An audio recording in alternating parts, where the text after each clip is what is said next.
Api di Bukit Menoreh. Cerita, Esa Mintarja. Audiobook, novel silat. Bab 457. Kaki orang bertubuh pendek itu terangkat. Sekali berputar di udara, kemudian tubuh itu terbanting jatuh di tanah. Demikian kerasnya, sehingga tulang belakangnya telah patah karenanya. Orang itu tidak sempat mengerang. Ketika Gelagah Putih melepaskannya, maka orang itu sama sekali sudah tidak bergerak. Seorang di antara ketiga orang bersaudara kembar yang masih tetap hidup itu menangis meraung-raung. Dipeluknya saudara kembarnya yang baru saja terbunuh itu. Diguncang-guncangnya tubuh yang sudah tidak mampu bergerak lagi itu. Tetapi tubuh itu tetap diam. Nafasnya pun sudah tidak mengalir lagi dari lubang hidungnya. Gelagah Putih berdiri termangu-mangu. Ia justru menjadi semakin bingung. Orang yang kehilangan saudaranya itu menjadi seperti anak yang kehilangan orang tuanya. Namun sejenak kemudian orang itu pun segera bangkit berdiri, matanya bagaikan menyala, sedangkan giginya gemeretak menahan kemarahan yang membakar jantung. "Aku akan mencincangmu," orang itu menggeram. Gelagah Putih memandang wajah orang itu dengan jantung yang berdebaran. Kematian kedua saudara kembarnya tentu merupakan pukulan yang sangat menyakitkan jiwanya. Karena itu, maka pukulan itu agaknya telah menyentuh syarafnya pula. Gelagah Putih masih mencoba memperingatkannya. "Menyerahlah. Kau akan tetap hidup. Aku akan menjamin keselamatanmu." Tetapi orang itu seakan-akan tidak mendengarnya sama sekali. Karena itu, orang itu pun telah meloncat-loncat mendekati Gelagah Putih. Teriakan-teriakannya yang bernada tinggi telah menggetarkan udara di medan, serta membuat Gelagah Putih semakin sulit untuk berpikir. Tetapi Gelagah Putih tidak lagi berniat mempergunakan ilmunya yang akan dapat menghancurkan orang itu. Gelagah Putih pun sadar bahwa ia memang tidak perlu mempergunakan aji sigar bumi atau ilmunya yang lain. Namun sejenak kemudian, orang itu pun telah menyerangnya. Sambil meloncat-loncat tangannya menggapai-gapai. Jari-jarinya yang berkembang berusaha untuk dapat menerkam leher Gelagah Putih. Namun setiap kali orang itu telah terlempar beberapa langkah surut. Sekali kaki Gelagah Putih telah menghantam perut orang itu, sehingga orang itu terlempar beberapa langkah. Namun kemudian ketika orang itu meloncat menyerang, tangan Gelagah Putih telah menghantam dadanya, sehingga orang itu terdorong surut. Tetapi orang itu seakan-akan tidak lagi merasa sakit. Serangan-serangan Gelagah Putih yang mengenainya seakan-akan sama sekali tidak menyakitinya. Karena itu, setiap kali orang itu terlempar, maka dengan cepat ia meloncat bangkit dan menyerang lagi dengan membabi buta. Gelagah Putihlah yang bahkan beberapa kali meloncat surut. Serangan-serangan orang pendek itu datang beruntun, terus-menerus tidak ada henti-hentinya. Namun akhirnya Gelagah Putih menjadi letih. Bukan saja tubuhnya, tetapi juga jantungnya. Ketika lawannya tinggal seorang, Gelagah Putih justru menjadi semakin tegang. Namun bagaimanapun juga ia mencoba menghentikan pertempuran itu, ternyata Gelagah Putih tidak berhasil. Ketika orang pendek itu kemudian menyerangnya, maka dalam kegelisahannya Gelagah Putih berhasil menangkap tangan orang yang sedang menggapai-gapai itu. Hampir di luar sadarnya, Gelagah Putih memutar tubuh orang pendek itu. Dengan sekuat tenaganya orang itu pun telah dilemparkannya ke arah sebatang pohon yang besar, yang berada di sebelah arena pertempuran itu. Yang terjadi kemudian adalah satu benturan yang sangat keras, sehingga pohon itu pun telah terguncang. Jerit kesakitan yang terdengar meninggi seakan-akan telah merontokkan daun-daunnya yang rimbun. Gelagah Putih justru memalingkan wajahnya. Tubuh orang pendek itu pun kemudian runtuh jatuh ke tanah. Lengking suaranya pun sudah tidak terdengar lagi. Bahkan tarikan nafasnya telah berhenti pula. 3 orang yang disebut Rewanda Lantip itu telah terbunuh semuanya. Gelagah Putih tidak berhasil mencegah kematian yang beruntun itu. Beberapa saat kemudian Gelagah Putih masih berdiri termangu-mangu. Sementara keseimbangan pertempuran pun sudah mulai menjadi berat sebelah. Kematian ketiga orang yang disebut Rewanda Lantip itu seakan-akan telah menjadi pertanda berakhirnya pertempuran itu. Seorang penghubung dengan sengaja telah meneriakkan kematian ketiga orang bersaudara kembar itu kepada Ki Surapanggah. Dengan lantang penghubung itu berteriak, "Ki Surapanggah!" 3 orang bertubuh pendek dan bertempur sambil berteriak-teriak memekakan telinga telah terbunuh oleh Gelagah Putih. Siapakah ketiga orang itu? 3 orang berilmu tinggi.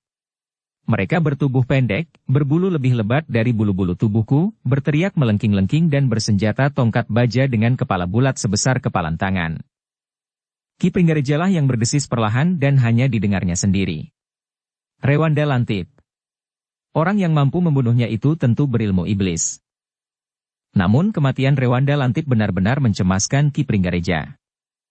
Sebelum aku sempat berbicara, ketiga orang itu sudah terbunuh, berkata Ki Pringgareja kepada diri sendiri. Dalam pada itu, Ki Surapanggah merasa kemenangan pasukannya sudah di ambang pintu. Karena itu, maka ia pun semakin menekan lawannya dengan serangan-serangan yang semakin cepat. Akhirnya Ki Pringgareja merasa bahwa pertempuran lebih lama lagi tidak akan memberikan harapan apa-apa bagi pasukannya. Kematian akan menjadi semakin banyak.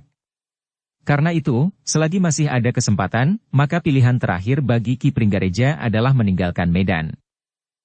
Karena itu, ia pun segera meneriakkan isyarat, sementara Ki Pringgareja sendiri telah menyerang lawannya dengan hentakan-hentakan yang mengejutkan. Tetapi sejenak kemudian, pasukan Ki Pringgareja itu pun segera pecah dan berpencar ketika isyaratnya diulang sambung menyambung.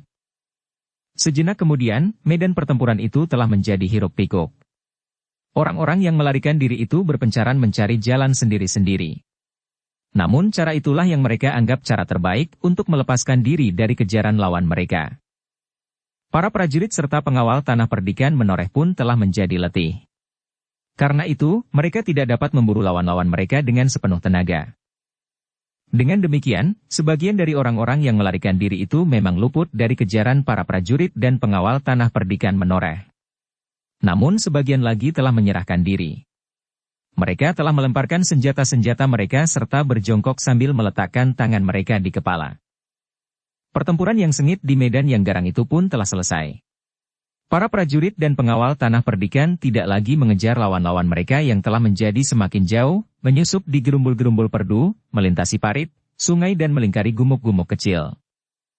Para prajurit dan para pengawal tanah perdikan itu pun kemudian sibuk dengan orang-orang yang telah menyerahkan diri, sementara itu yang lain mulai mengumpulkan kawan-kawan mereka yang telah terluka. Sekelompok yang lain mengumpulkan mereka yang telah gugur di medan. Para prajurit dan pengawal pun kemudian mengawasi orang-orang yang tertawan, yang mereka perintahkan untuk mengumpulkan kawan-kawan mereka yang terluka. Seorang pemimpin kelompok pengawal sambil mengacukan tombak pendeknya berkata, "Kumpulkan kawan-kawanmu yang masih hidup. Nanti kita akan mengumpulkan kawan-kawanmu yang terbunuh di medan. Mereka tidak lagi memerlukan perawatan. Sedangkan kawan-kawanmu yang masih hidup memerlukan pertolongan." Namun dalam pada itu, Ki Surapanggah merasa sangat kecewa karena ia telah kehilangan Ki Pringgareja. Dalam kekalutan yang terjadi saat pasukan Ki Pringgareja itu menarik diri, ternyata Ki Pringgareja sempat menyelinap di antara orang-orangnya dan hilang dari medan. Dalam pada itu, Ki Surapanggah pun telah memerintahkan dua orang penghubungnya untuk memberikan laporan kepada Ki Gede, bahwa pasukannya sekali lagi telah berhasil menghancurkan pasukan yang dipimpin Ki Pringgareja. Mereka tentu tidak akan lagi berani menyerang, berkata Ki Surapanggah kepada para penghubungnya. Sebenarnya lah pasukan Ki Pringgareja itu benar-benar telah dihancurkan. Meskipun ada yang berhasil menyelamatkan diri termasuk Ki Pringgareja sendiri, tetapi yang menyerah dan terluka cukup banyak. Apalagi orang-orang berilmu tinggi di antara mereka telah terbunuh di pertempuran. Dalam pada itu, pasukan Ki Pringgareja benar-benar telah tidak lagi berdaya. Satu-satunya tempat yang dapat mereka pergunakan untuk menghimpun orang-orang yang tersisa adalah Kerendetan, yang jaraknya cukup jauh. Dalam pada itu, Ki Pringgareja yang berhasil menyelamatkan diri telah memerintahkan penghubungnya yang masih hidup untuk memberikan laporan kepada Ki Sabalintang, bahwa pasukannya benar-benar telah hancur. "Katakan bahwa kami tidak mungkin dapat bangkit lagi," berkata Ki Pringgareja. "Kecuali jika Ki Sabalintang mengirimkan pasukan baru segelar sepapan." Berita hancurnya pasukan Ki Pringgareja itu segera terdengar oleh semua orang di dalam pasukan tanah perdikan menoreh. Ketika Ki Gede menerima laporan itu, maka ia pun segera mengirimkan penghubung untuk menyampaikan berita itu kepada Agung Sedayu dan Prastawa. Namun dengan pesan, agar mereka justru menjadi semakin berhati-hati. "Dendam itu akan membakar jantung mereka," berkata Ki Gede kepada para penghubung, untuk disampaikan kepada Agung Sedayu dan Prastawa. Pesan itu memang ditanggapi oleh setiap orang dengan sungguh-sungguh. Mereka menyadari kehancuran pasukan Ki Pringgareja tidak akan mengendurkan usaha orang-orang itu untuk merebut tanah perdikan. Meskipun pasukan yang dipimpin oleh Ki Pringgareja itu hancur, namun pasukan tanah perdikan, khususnya yang berada di sisi selatan itu, tentu telah terkoyak pula.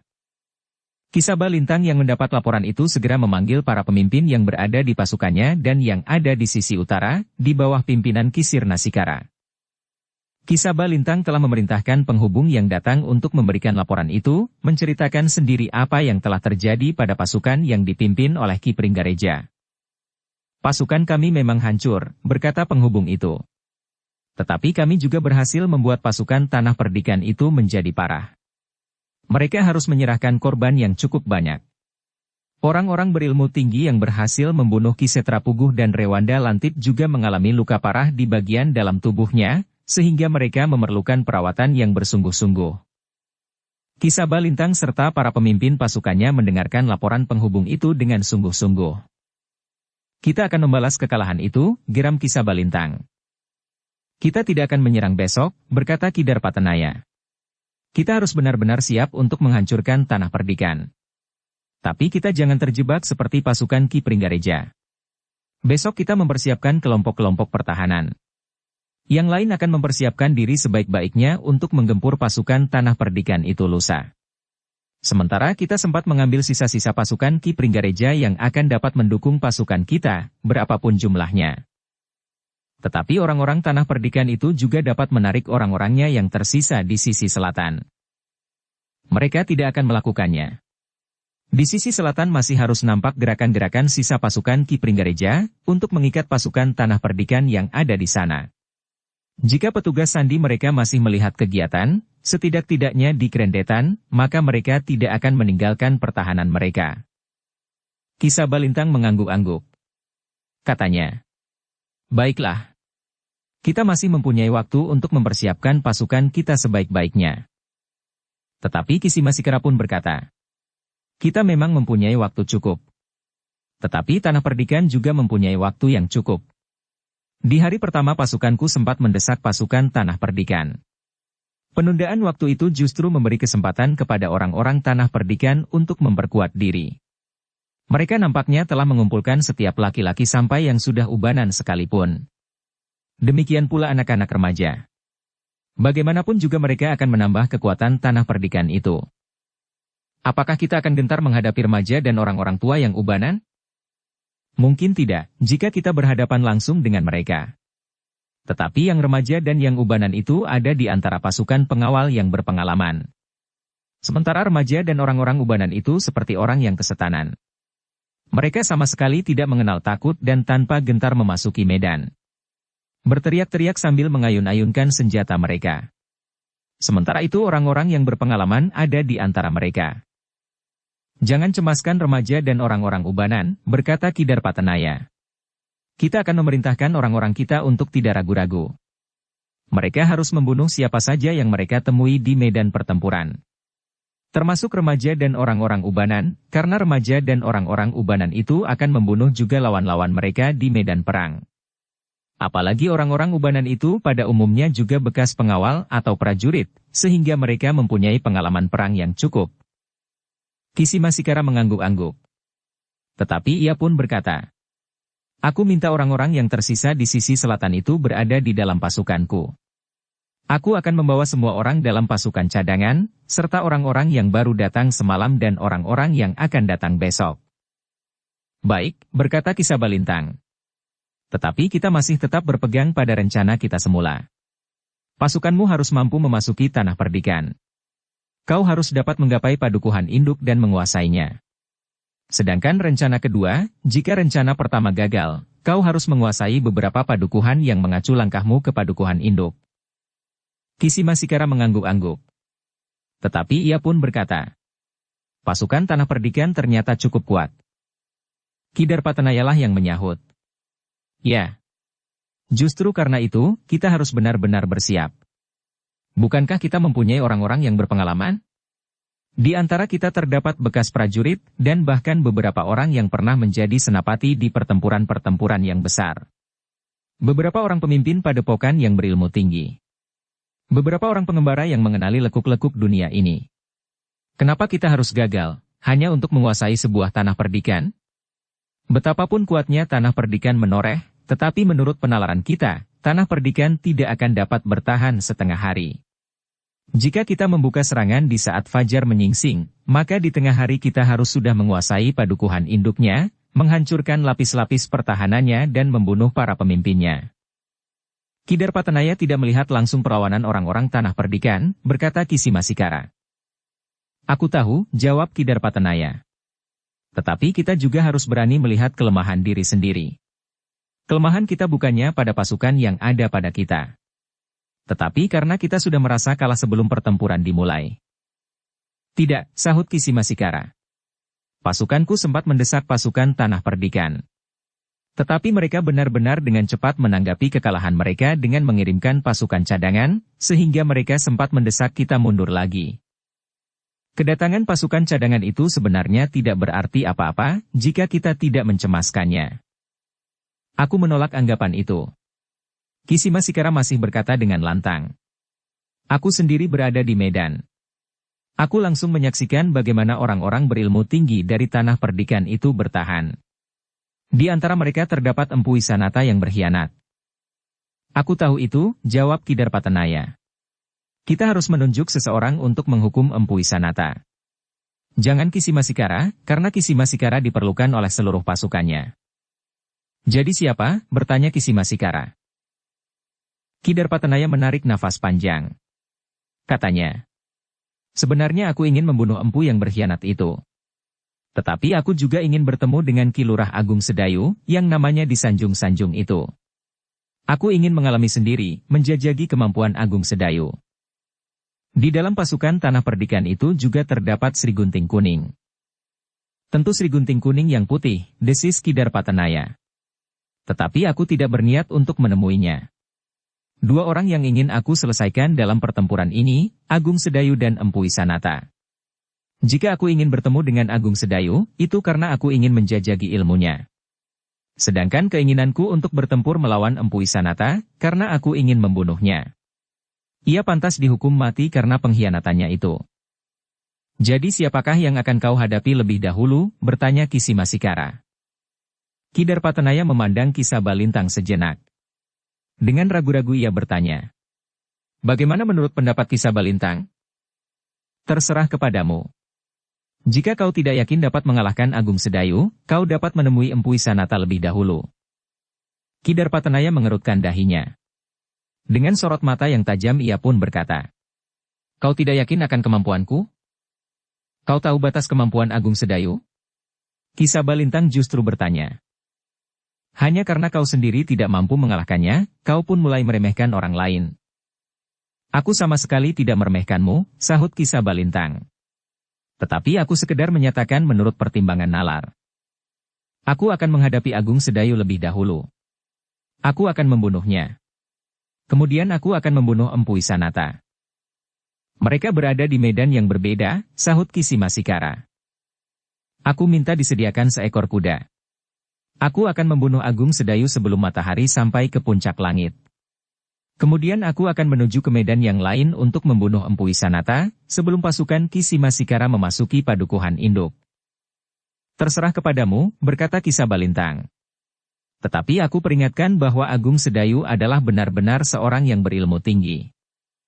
Kau tentu sudah mengenal aku dengan baik. Ya.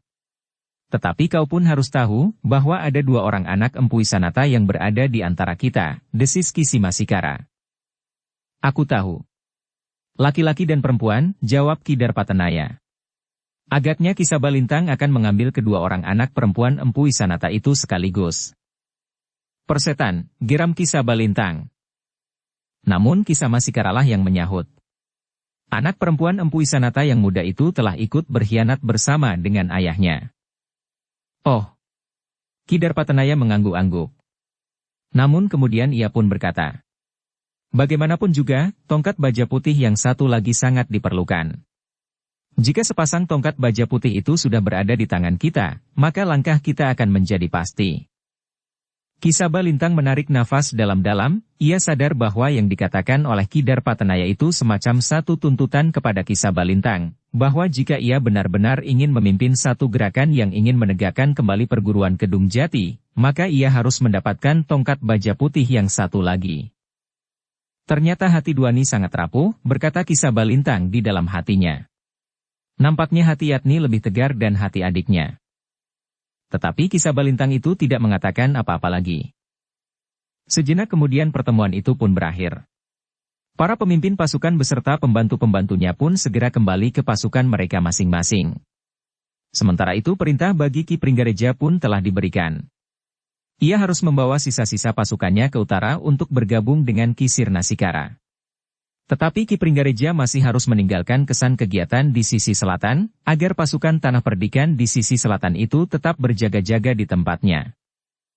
Dalam pada itu, pasukan Tanah Perdikan menoreh sama sekali tidak menjadi lengah. Para petugas sandi pun selalu mengawasi kedudukan dan kegiatan lawan. Menurut perhitungan para pemimpin di Tanah Perdikan, di hari berikutnya pasukan Ki Sabalintang pun akan menyerang, kecuali pasukan di sisi selatan. Sebenarnya lah pasukan yang dipimpin Ki Pringgareja sudah tidak mungkin untuk bangkit lagi. Meskipun mereka kemudian sempat berhimpun di padukuhan kecil, namun keadaan mereka sudah sangat parah. Jumlah mereka sudah jauh menyusui. Sebagian dari mereka telah terluka pula. Kita pergi ke Krendetan. Perintah Ki Pringgareja. Mungkin ada di antara mereka yang melarikan diri langsung pergi ke Krendetan.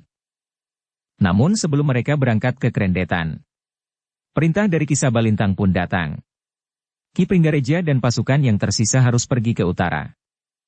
Biarlah mereka yang sudah tidak mampu untuk bertempur, ditinggal di sini, untuk memberikan kesan bahwa masih ada gerakan di sisi selatan ini. Ki Pringgareja termangu-mangu sejenak. Namun kemudian katanya, pasukan kami telah hancur. Kami memerlukan waktu untuk memulihkan keberanian dari orang-orang yang tersisa untuk turun ke medan. Semalam tidak cukup bagi kami untuk beristirahat lahir dan batin. Besok kita masih belum akan bergerak. Secepatnya lusa kita akan menyerang Tanah Perdikan, berkata penghubung itu. Ki Pringgareja merenung sejenak. Dendamnya telah membakar ubun-ubunnya. Katanya, aku akan segera bergerak ke utara dengan orang-orang yang tersisa. Tetapi kami akan pergi ke Krendetan lebih dahulu. Masih ada waktu sehari dan 2 malam, berkata penghubung itu. Ki Pringgareja pun kemudian telah memanggil beberapa pemimpin kelompok yang sempat sampai di padukuhan kecil itu. Kepada mereka Ki Pringgareja itu pun berkata, satu kesempatan untuk membalas dendam. Jika kita pergi ke utara, maka kita akan bergabung dengan kekuatan yang besar. Pasukan di sisi utara mendapat tugas untuk mencapai padukuhan induk dan mendudukinya. Jika hal itu berhasil, maka kita akan dapat membalaskan sakit hati saudara-saudara kita yang terbunuh dan terluka. Ternyata orang-orang yang tersisa itu sependapat. Mereka merasa mendapat saluran untuk melepaskan dendamnya atas kekalahan yang mereka alami berturut-turut itu. Lewat tengah malam kita akan bergerak. Mereka yang tidak mampu lagi untuk bergerak ke utara dan bertempur di medan yang berat, akan tinggal di sini untuk membuat kesibukan, agar ada kesan bahwa kita mempertahankan kehadiran pasukan di sisi selatan. Asap di dapur harus tetap mengepul.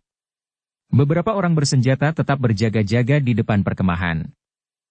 Apakah kami sengaja diumpankan? Bertanya seorang yang terluka di lambungnya yang pasti tidak akan dapat ikut bergerak ke utara.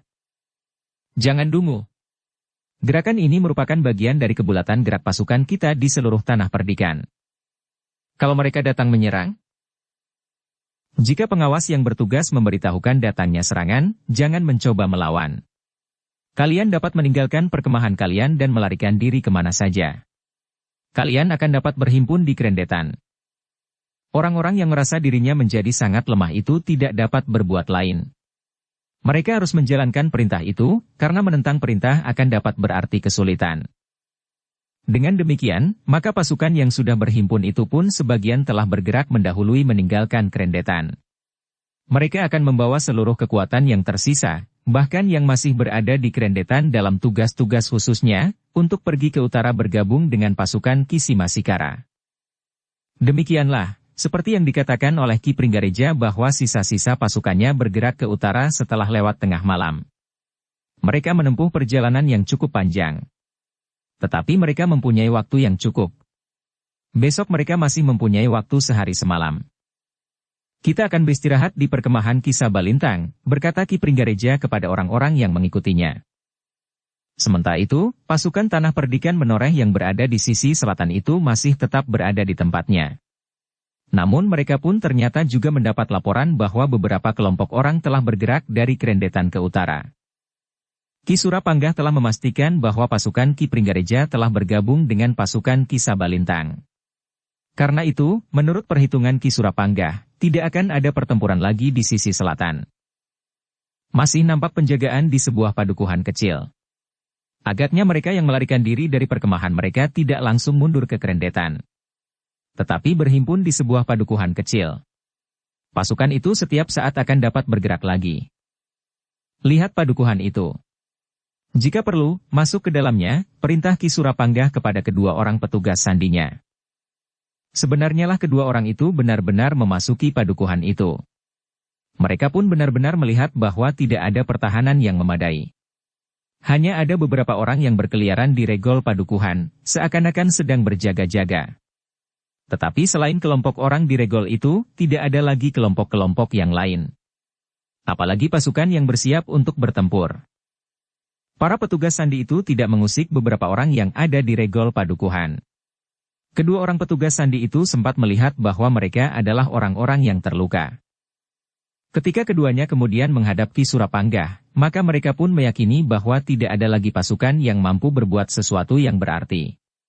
Sementara itu, petugas sandi yang lain juga telah menemukan Krendetan yang tidak lagi menjadi tempat perkemahan prajurit Ki Pringgareja. Kita pun dapat bergerak ke utara, berkata Ki Surapanggah. Tetapi Ki Surapanggah harus menunggu perintah dari Ki Gede Menoreh, yang telah mereka sepakati memimpin seluruh pasukan Tanah Perdikan Menoreh. Laporan-laporan pun sudah dikirim oleh Ki Surapanggah. Bahkan Ki Surapanggah pun telah mengusulkan agar pasukannya diperintahkan menuju ke utara, bergabung dengan pasukan Ki Lurah Agung Sedayu. Tetapi agaknya Ki Gede belum meyakini bahwa tidak akan ada gangguan lagi di selatan. Karena itu, Ki Gede pun memerintahkan agar di selatan masih tetap ada beberapa kelompok prajurit yang bersiaga, sementara pasukan Ki Surapanggah yang lain akan ditarik ke padukuhan induk. Pasukan Ki Surapanggah akan bergerak setelah kita tahu pasti letak kelemahan pasukan Tanah Perdikan Menoreh. Ki Surapanggah tidak membantah. Agaknya pasukannya akan menjadi pasukan cadangan, untuk memberinya kesempatan beristirahat setelah bertempur habis-habisan. Di hari berikutnya, pasukan Ki Sabalintang dan pasukan Ki Simasikara yang tidak ada persiapan untuk menyerang, tetap memerintahkan orang-orang mereka untuk bersiaga sepenuhnya. Bahkan ketika fajar menyingsing, mereka telah berada di dalam gelar yang lengkap. Namun mereka masih belum bergerak. Mereka lebih banyak menunggu. Baik Agung Sedayu maupun Prastawa tidak mengambil sikap seperti Ki Surapanggah karena suasana dan medan yang berbeda. Hari itu kedua belah pihak tidak terlibat dalam pertempuran. Tetapi kedua belah pihak memanfaatkan hari itu untuk memperkuat pasukan mereka masing-masing. Sementara itu, Ki Surapanggah telah membawa pasukannya ke padukuhan induk. Sedang seluruh pasukan cadangan yang lain telah diperintahkan oleh Ki Gede untuk memperkuat pasukan di sisi utara yang dipimpin oleh Prastawa, yang sempat terdesak cukup jauh dari garis benturan kedua pasukan itu. Untuk mengatasi jarak yang panjang, maka Ki Gede telah mengumpulkan semua kuda yang ada di Tanah Perdikan Menoreh. Kuda-kuda itu akan dipergunakan oleh pasukan cadangan yang harus mengatasi waktu. Kuda-kuda yang dipergunakan oleh pasukan berkuda tidak cukup jumlahnya untuk membawa pasukan yang lebih besar. Sementara itu, pasukan sandi tidak henti-hentinya melakukan pengawasan, agar pasukan Tanah Perdikan Menoreh tidak terjebak. Ketika matahari menjadi semakin rendah, maka persiapan pun nampak semakin meningkat. Ki Pringgareja telah membawa pasukannya meninggalkan perkemahan Ki Sabalintang, menuju ke utara. Dengan demikian pasukan Ki Simasikara benar-benar menjadi kuat. Pasukan cadangan dan orang-orang yang datang kemudian, seakan-akan semuanya bertimbun dalam pasukan di sisi utara itu. Malam pun perlahan-lahan turun menyelimuti perbukitan di Tanah Perdikan Menoreh. Malam yang sepi namun dicengkam oleh ketegangan. Kedua belah pihak telah berada dalam kesiagaan tertinggi. Pasukan Ki Sabalintang benar-benar telah siap untuk menyerang, sementara pasukan Tanah Perdikan Menoreh telah meletakkan pertahanan yang memadai untuk menghadapi serangan itu. Dalam pada itu, selagi para pemimpin pasukan pada kedua belah pihak sibuk mengatur rencana yang akan diterapkan oleh pasukan masing-masing, maka di rumah Ki Gede beberapa orang sibuk mempersiapkan segala sesuatunya bagi pasukan cadangan yang selalu siap untuk berangkat ke medan, serta pasukan pengawal yang memang bertugas di Padukuhan Induk. Seperti di padukuhan-padukuhan di dekat medan, perempuan-perempuan sibuk di dapur melayani para prajurit dan pengawal Tanah Perdikan yang masih berada di Padukuhan Induk. Sekar Mirah, Rara Wulan dan Nyi Duani ikut dalam kesibukan itu. Bahkan Sekar Mirahlah yang mendapat tugas untuk mengatur seluruh kegiatan di dapur. Namun dalam pada itu, selagi mereka sedang sibuk sehingga keringat membasahi pakaian mereka, 4 orang mendekati regol Padukuhan Induk yang dijaga oleh beberapa orang pengawal. "Siapakah kalian berempat?" bertanya pemimpin pengawal yang sedang bertugas itu. "Aku Suranata," jawab salah seorang di antara mereka. "Kalian datang dari mana, dan untuk keperluan apa?" "Terus terang, aku adalah anak Empu Isanata." "Anak Empu Isanata? Untuk apa kau datang kemari?" "Aku akan bertemu dengan adikku, Nyi Duani." "Apakah kau tidak mengetahui, bahwa Tanah Perdikan sekarang sedang berada dalam keadaan perang?" "Ya, kami tahu. Tetapi ternyata kami berhasil menyusup di sela-sela para pengawal Tanah Perdikan yang bertugas, sehingga kami sampai di sini." "Kalian datang dari mana?" "Kami adalah bagian dari pasukan Ki Simasikara," jawab Suranata. Beberapa orang pengawal itu pun dengan serta-merta telah merundukkan tombak mereka. Tetapi Suranata itu pun berkata, "Tetapi aku datang tidak atas nama Ki Simasikara. Aku datang atas namaku dan atas nama saudara perempuanku ini." "Untuk apa kau datang kemari? Apakah kau tidak mempertimbangkan kemungkinan bahwa kalian semuanya akan ditangkap?" "Aku yakin bahwa kami tidak akan ditangkap." "Kenapa?" "Kami datang untuk urusan keluarga," berkata Suranata. "Apa maksudmu?" "Kami datang untuk menjemput adikku. Aku berharap bahwa orang-orang Tanah Perdikan Menoreh bersikap satria, sehingga tidak menghalangi aku apalagi menangkap aku. Jika kami sudah berhasil menjemput adikku, maka kami akan meninggalkan Tanah Perdikan ini dan keluar dari perbatasan.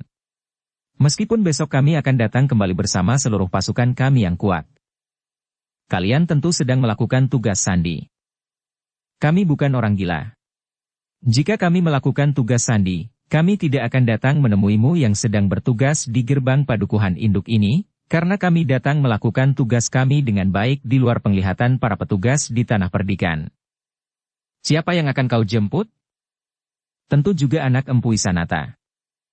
Pemimpin pengawal pintu gerbang itu sudah mengetahui bahwa di dapur, seorang perempuan yang bernama Nyi Duani adalah anak Empu Isanata. Karena itu, maka ia pun berkata, "Bukankah Empu Isanata berdiri di pihak Tanah Perdikan Menoreh? Ayahku telah berkhianat. Karena itu aku datang untuk menjemput adikku. Menurut pendengaranku, adikku tidak berada di Medan, tetapi berada di Padukuhan Induk ini. Mungkin di rumah Agung Sedayu, tetapi mungkin di tempat lain." Pemimpin pengawal itu menjadi ragu-ragu. Namun katanya kemudian, "Ikut kami. Kalian akan kami bawa menghadap Ki Gede." "Baik," jawab Suranata. "Aku akan minta izin Ki Gede untuk menemui adikku." Demikianlah, maka keempat orang itu pun telah dibawa menghadap Ki Gede. Kepada Ki Gede mereka pun mengatakan bahwa mereka hanya ingin bertemu dan menjemput Nyi Duani. "Aku tidak dapat berpisah dengan adikku," berkata Nyi Yatni. "Aku sudah mendengar bahwa kalian pernah datang menjemputnya. Tetapi Nyi Duani tidak bersedia. Bahkan kalian hampir saja berhasil memperalat Nyi Duani untuk mencuri tongkat baja putih Nyi Lurah Agung Sedayu. Tetapi gagal, karena Empu Isanata sendirilah yang menghalanginya." "Ki Gede benar," berkata Suranata. "Tetapi kami datang sekali lagi kepadanya. Aku tahu bahwa ayah berada di sisi utara. Ia berada di dalam pasukan yang akan menghadapi pasukan Ki Simasikara. Karena itu, kami datang untuk mendengar pendirian Nyi Duani sendiri. Seharusnya kalian tahu bahwa maksud kalian itu akan sia-sia. Nyi Duani tidak akan meninggalkan Tanah Perdikan ini." Nyi Yatnilah yang menjawab, "Ki Gede, jika saat itu Duani menolak untuk itu bersamaku, semata-mata karena Duani takut kepada ayah. Ayah yang tidak setia lagi pada cita-citanya tentu mengancam agar Duani tidak ikut bersamaku dan Kakang Suranata. Tetapi kami tahu bahwa sekarang ayah berada di Medan. Karena itu, maka aku akan menemui Duani. Ia akan bersikap sesuai dengan nuraninya, karena ia tidak ditakut-takuti oleh ancaman ayah. Ki Gede pun mengangguk-angguk sambil berkata, "Baiklah. Biarlah Nyi Duani dipanggil kemari." Sejenak kemudian, maka Nyi Duani diikuti oleh Sekar Mirah dan Rara Wulan memasuki ruang itu pula. Demikian Nyi Duani berdiri di pintu, maka Nyi Yatni pun segera menyongsongnya. Dipeluknya Nyi Duani sambil berdesis. "Kau kelihatan kurus sekali, Duani. Apa yang sudah dilakukan ayah terhadapmu? Apakah ayah selalu menyakitimu?" Nyi Duani memandang kakak perempuannya dengan tajamnya. Didorongnya tubuh Nyi Yatni perlahan-lahan sambil berdesis. "Duduklah, Mbokayu." Nyi Yatni memandang wajah adik perempuannya. Kemudian digandengnya adiknya untuk diajak duduk di sisinya. Sekar Mirah dan Rara Wulan pun telah duduk pula bersama dengan mereka. "Ki Gede," berkata Nyi Yatni, "kami akan mengajak adik kami keluar dari tanah perdikan ini. Keluar dari belenggu yang telah dipasang ayah pada kedua tangan adikku ini. Kami tidak akan menghalanginya. Segala sesuatunya tergantung kepada Nyi Duani. Tetapi jika Nyi Duani tidak ingin pergi bersamamu, maka tidak seorang pun dapat memaksanya." "Duani tentu akan bersamaku," jawab Nyi Yatni. "Di sini hidupnya tersiksa. Agaknya ayah memperlakukannya tidak sewajarnya. Kecantikannya menjadi pudar. Matanya tidak lagi bercahaya. Di bibirnya tidak lagi nampak senyumnya yang manis. Segala sesuatunya terserah kepada Nyi Duani. Bukankah sudah pasti bahwa ia akan ikut bersama kami?" Tetapi tiba-tiba saja Nyi Duani menyahut, "Kau belum bertanya kepadaku, Mbokayu." "Kau tidak usah takut, Duani. Bukankah ayah tidak ada? Aku tidak pernah merasa ditakut-takuti oleh ayah." "Sudahlah. Kau tidak usah segan. Kau dengar sendiri bahwa Ki Gede pun sudah mengatakan bahwa segala sesuatunya tergantung kepadamu. Kepada nuranimu. Aku yakin bahwa Ki Gede akan bersikap sebagai seorang pemimpin. Apa yang sudah diucapkan tidak akan dicabutnya lagi. Karena itu, jangan takut. Marilah aku antar kau mendapatkan kebebasanmu. Selama ini ayah telah membelenggumu. Membungkam mulutmu, mengikat kaki dan tanganmu, bahkan menutup matamu, sehingga kau tidak tahu lagi apa yang baik kau lakukan dan mana yang tidak." "Mbokayu," berkata Nyi Duani. "Sudahlah. Aku bukan kanak-kanak lagi. Aku sudah dapat membedakan mana yang baik dan mana yang tidak baik bagiku. Mbokayu, kembalilah. Aku tidak dapat ikut bersamamu." "Jangan begitu, Duani. Sudah aku katakan bahwa sekarang ayah tidak ada di sini. Bukankah benar ayah tidak ada di sini? Karena itu, jangan takut. Kau akan berada di bawah perlindungan kami." "Maaf, Mbokayu. Aku tidak dapat memenuhi keinginanmu. Apakah kau masih bermimpi untuk memiliki tongkat baja putih Nyi Lurah Agung Sedayu? Sudahlah. Lupakanlah.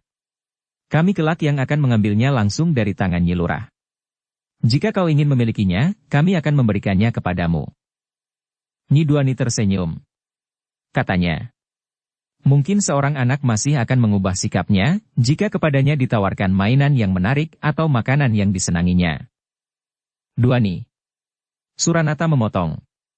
"Kau harus mendengarkan kata-kata Mbokayumu, Duani." "Aku mendengarkannya dengan baik, Kakang. Tetapi aku tidak dapat melakukannya. Aku mempunyai sikap yang berbeda dengan Mbokayu dan Kakang. Kau tentu takut karena di sini ada Ki Gede, ada Nyi Lurah dan beberapa orang yang lain. Bahkan mungkin kau membayangkan bahwa di luar, para pengawal menunggu kita keluar dari regol halaman dengan ujung tombak yang merunduk," berkata Suranata. "Tetapi percayalah bahwa Ki Gede adalah seorang pemimpin yang besar. Kata-katanya dapat dipercaya. Ia tidak akan menjilat ludahnya lagi. Karena itu, jangan takut. Ki Gede sudah mengatakan, segala sesuatunya tergantung kepadamu." Nyi Duani termangu-mangu sejenak. Namun kemudian ia pun berkata, "Jika Kakang ingin mendengar nuraniku, baiklah." Nyi Duani berhenti sejenak. Lalu katanya kemudian, Kakang, aku sudah memutuskan untuk tetap tinggal di tanah perdikan ini. Duani. Suranata itu pun membentak. Agaknya ia sudah kehilangan kesabaran. Kau tidak mempunyai pilihan. Mau tidak mau, kau harus ikut aku. Maaf Kakang. Aku tidak mau. Wajah Suranata menjadi merah. Sementara itu Nyatni pun berkata, jangan keras kepala, Duani. Aku tahu, kau adalah anak bungsu yang manja. Tetapi dalam keadaan seperti ini, kau tidak akan dapat bermanja-manja. Tetapi Nyi Duani masih saja menggeleng sambil berkata, tidak Mbokayu. Aku tidak sedang bermanja-manja. Tetapi aku sedang memantapkan pribadiku. Aku mulai belajar berpijak pada keyakinanku sendiri. Kau tidak berpijak kepada keyakinanmu. Tetapi tentu ayah yang telah membiusmu dengan asap pengkhianatannya. Sudahlah. Jangan terlalu menjelek-jelekan ayah kita. Ayah itu adalah ayahku dan ayah kalian. Agaknya tidak pantas bagi kita, anak-anaknya, selalu menyumpahinya. Mengutuknya dan menyumpahinya. Aku akan membawamu, geram Suranata. Aku tidak akan bertanya lagi, apakah kau bersedia atau tidak. Nyi Duani beringsut setapak. Sementara Nyatni pun berkata, kau masih saja berhati batu seperti masa kanak-kanakmu. Apakah aku masih harus mencubit pantatmu agar kau mendengar kata-kataku? Sebaiknya jangan lakukan. Aku tentu tidak hanya akan sekedar menangis seperti masa kanak-kanak itu. Kau akan membalas, bertanya Nyatni. Tujuanku bukan untuk membalas. Tetapi jika Mbokayu masih akan mencubit pantatku, aku tentu akan melindungi pantatku itu. Setan kau, Duani, geram Suranata. Namun Ki Gede menoreh pun berkata, sudah aku katakan, tidak seorang pun yang dapat memaksanya. Ki Gede, berkata Nyatni. Persoalan ini adalah persoalan keluarga. Tidak seorang pun dapat mencampurinya. Besok jika aku sudah bergabung dengan pasukan Ki Sabalintang, maka kita akan bertempur. Tetapi sekarang aku datang atas nama pribadiku untuk mengurus adikku yang nakal. Hanya anak-anak sajalah yang masih harus selalu menurut saudara-saudara tuanya. Tetapi aku bukan kanak-kanak lagi. Aku sudah mampu menilai sikap kalian dan sikapku sendiri. Cukup, bentak Nyatni. Lalu katanya kepada Ki Gede. Aku minta kesempatan untuk menyelesaikan masalah keluargaku. Nyi Duani berada di dalam lingkunganku. Aku wajib melindunginya. Itu sikap yang berlebihan, Ki Gede. Ki Gede tidak berhak mencampurinya. Sebelum Ki Gede menjawab, ternyata Nyi Duani telah mendahuluinya. Ki Gede. Aku mohon izin, untuk menyelesaikan persoalan ini. Ki Gede menarik nafas dalam-dalam. Sementara Sekar Mirah dan Rara Wulan menjadi tegang. Pernyataan Nyi Duani itu ternyata mengejutkan Nyatni. Namun pernyataan itu juga menyentuh jantungnya. Duani. Kau mau apa? Tidak mau apa-apa, Mbokayu. Aku hanya ingin mengatakan bahwa aku tidak mau pergi bersamamu. Sedangkan jika kau akan mencubit pantatku seperti masa kanak-kanak, aku tentu akan mengelak. Itu saja. Nyatni memandang Nyi Duani dengan sorot mata yang menyala, sementara Suranata menggeretakkan giginya oleh kemarahan yang bergejolak di dadanya. Nyatni sempat membayangkan Duani kecil yang tidak pernah berani membantahnya. Anak itu hanya dapat menangis terisak-isak. Bahkan Duani tidak berani mengatakan kepada ayah dan ibunya bahwa ia sudah dinakali oleh Nyatni. Awas! Jika kau katakan kepada ayah atau ibu, maka nanti malam aku cubiti pantatmu 5 kali lipat. Duani pun hanya dapat menahan tangis, karena menangis pun ia diancam oleh Nyatni. Bahkan apapun yang dipunyai Duani, termasuk permainan yang dibuatnya sendiri, telah dirampasnya. Jika Nyatni senang dengan permainan itu, maka permainan itu dipergunakan untuk bermain. Jika tidak, maka permainan itu pun dirusaknya. Duani sama sekali tidak berdaya. Tetapi beruntunglah, bahwa menjelang dewasa Nyatni itu telah meninggalkan keluarganya, mengikuti seorang laki-laki tanpa seizin ayah dan ibunya. Suranata pun tidak pernah sesuai dengan ayahnya, sehingga akhirnya Suranata pun meninggalkan keluarganya pula. Nyatni memang pernah kembali ketika ia ditinggalkan oleh laki-laki itu. Tetapi kemudian ia pun segera pergi lagi bersama laki-laki yang lain, yang tidak kalah jahatnya dengan laki-laki yang pertama. Bahkan hampir saja Duani menjadi korban laki-laki itu. Itu pun ia masih harus dihajar oleh Yatni, karena laki-laki itu mengatakan bahwa Duani telah menggodanya. Keadaan itulah yang membuat Empu Wisanata merasa wajib melindungi gadis bungsunya. Ia mempunyai cara yang menarik. Gadis itu ditempanya dengan ilmu kanuragan, agar ia dapat melindungi dirinya sendiri. Tetapi Empu Wisanata harus menangis ketika ternyata kemudian Duani pun jatuh ke tangan seorang laki-laki yang buruk. Ternyata Duani tergila-gila kepadanya. Namun Duani akhirnya mampu melepaskan diri dari laki-laki itu, meskipun dengan cara yang sangat menyakitkan. Ketika perselisihan antara Duani dan suaminya terjadi tanpa dapat dikendalikan, maka mereka pun telah bertempur habis-habisan. Ternyata Nyi Duanilah yang justru membunuh suaminya, yang pernah membuatnya tergila-gila. Empu Wisanata pun mulai terpengaruh ketika anak bungsunya itu kembali kepadanya. Apalagi ketika kemudian anaknya berkenalan dengan seorang laki-laki yang dikiranya seorang yang baik. Laki-laki itu bernama Ki Sabalintang. Tetapi ternyata sekali lagi Nyi Duani terjerumus. Tetapi seperti kepada suaminya yang pertama, Nyi Duani pun mencintai Ki Sabalintang dengan sepenuh hati. "Duani," bentak Yatni. Nyi Duani terkejut. Sementara Nyi Yatni berkata selanjutnya, "Bersiaplah. Kita berangkat sekarang." "Tidak," jawab Nyi Duani. "Sudah aku katakan.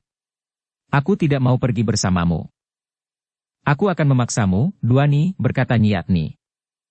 "Kau tidak berhak memaksa aku, Mbokayu. Sekali lagi aku katakan bahwa aku sudah dewasa.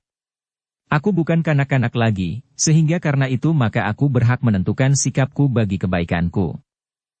"Jadi kau juga akan berkhianat," geram Suranata.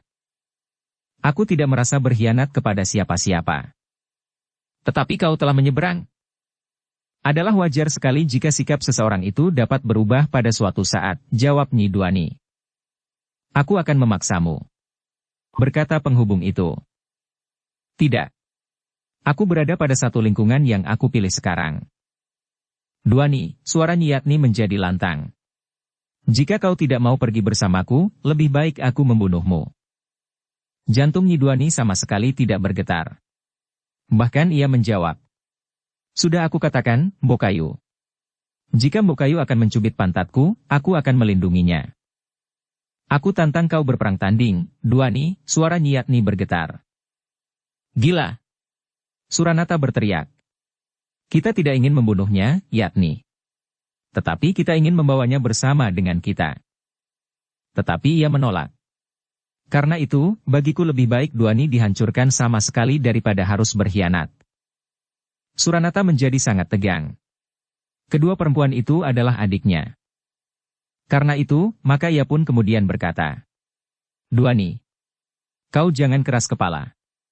Aku tidak ingin kalian terlibat ke dalam perang tanding.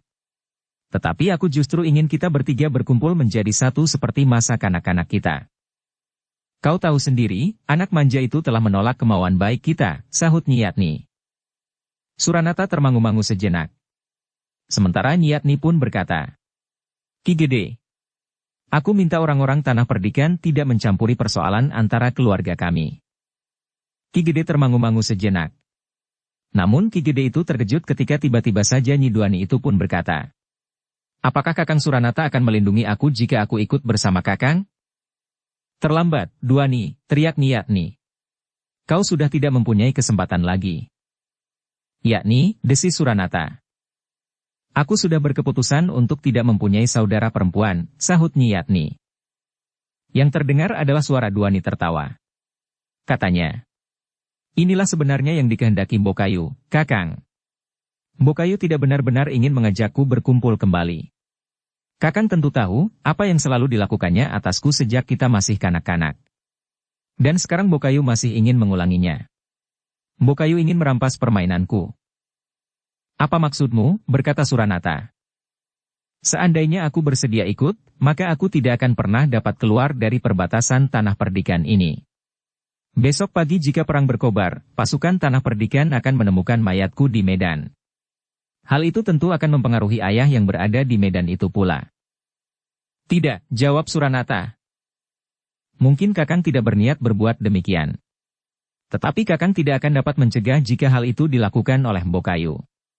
Kali ini Mbokayu ingin merampas permainanku. Tetapi langkahnya harus tuntas. Aku harus mati. Gila! Apa maksudmu, Duani? Teriak Nyatni. Untuk memiliki kisah Balintang sepenuhnya, maka aku harus mati. Selama aku masih hidup, maka kemungkinan lain dapat terjadi kelak. Persetan kau Duani. Bersiaplah. Aku memang ingin membunuhmu, apapun alasannya. Nyi Duani tertawa. Katanya. Aku sudah bersiap, Mbokayu. Aku sudah banyak berubah sekarang. Kau jangan mencegah kami, Kakang. Biarlah kami melakukan permainan terakhir kami. Sekarang Duani sudah berani menerima tantangan. Ia memang sudah berubah. Wajah Suranata menjadi tegang. Tetapi Nyatni itu pun berkata, Kakang Suranata akan mempunyai hanya seorang saudara perempuan. Kakang jangan mencegah aku. Jika aku gagal membunuh Duani, maka akulah yang akan mati. Sementara itu Duani sudah berkhianat, sedangkan aku adalah seorang yang setia pada cita-cita. Suranata memang tidak mempunyai pilihan lain. Ia tidak dapat membela salah seorang dari kedua adiknya. Ia pun telah gagal untuk mencegah perang tanding yang gila itu.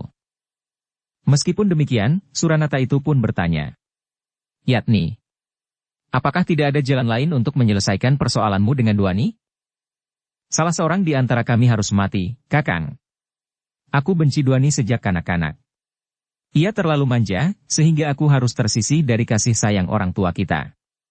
Dendamku kepadanya telah membakar jantungku, sehingga tidak akan dapat disembuhkan sampai salah seorang di antara kami mati. Katakan, apakah karena api pencetus dendammu itu sehingga kau telah menempuh bahaya dengan mempertaruhkan nyawamu memasuki tanah perdikan dalam keadaan yang gawat ini, Mbakayu, berkata Nyi Duani. Aku hanya menunggu kesempatan terbaik. Saat kau meragukan apakah Kisah Balintang mampu memenangkan perang ini, maka kau ingin meyakinkan bahwa kau adalah satu-satunya perempuan yang diharapkannya. Jika Kisah Balintang kalah dan kemudian melarikan diri, maka kau akan menjadi pendampingnya, tanpa mencemaskannya bahwa pada suatu saat ia akan lari lagi kepadaku. Tutup mulutmu, Duani. Tetapi kau akan kecewa, Mbokayu. Dalam perang yang akan menyala lagi besok, Kisah Balintang akan terbunuh di medan. Sejak kapan kau menjadi peramal, Duani? Tetapi aku tidak peduli igauanmu. Sekarang aku tantang kau berperang tanding. Jika kau menolak, maka aku akan membunuhmu di hadapan Kakang Suranata, atau aku akan membunuh diri, sehingga Kakang Suranata hanya akan mempunyai seorang saudara perempuan saja. Nyi Duani mengangguk-angguk. Katanya, baiklah. Aku terima tantanganmu, Mbokayu. Aku sudah jemu menjadi sasaran kekerasanmu. Karena itu, sudah saatnya aku melindungi diriku sendiri. Kakang, jangan cegah kami. Lalu katanya kepada Ki Gede. Kami mohon Ki Gede memperkenankan kami menyelesaikan persoalan keluarga kami tanpa campur tangan siapapun juga, Ki Gede. Ki Gede masih saja termangu-mangu. Namun Nyi Duani itu berkata selanjutnya.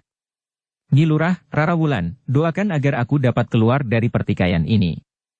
Seandainya tidak, aku tidak akan menyesal, karena sejak kanak-kanak aku memang harus mengalah atau dikalahkan. Apakah kau harus melayani dengan cara itu, Nyi Duani? Bertanya Sekar Mirah. Cara ini adalah cara yang terbaik bagi kami, Nyi Lurah, jawab Nyi Duani. Namun dalam pada itu, terdengar Nyatni berkata lantang. Persoalan ini adalah persoalanku dengan adikku, Nyi Lurah. Sekar Mirah terdiam. Tetapi wajahnya menjadi tegang. Aku pinjam halaman rumah ini, Ki Gede, berkata Nyatni kemudian. Ki Gede menarik nafas dalam-dalam. Namun Ki Gede tidak dapat mencegah perang tanding yang akan berlangsung itu. Sejenak kemudian, beberapa orang berdiri di halaman melingkari sebuah arena. Beberapa orang pengawal tanah perdikan ikut mengawasi arena itu. Dua orang yang datang bersama Ki Suranata dan Nyatni menjadi tegang. Kenapa hal ini harus terjadi? Bertanya seorang di antara mereka.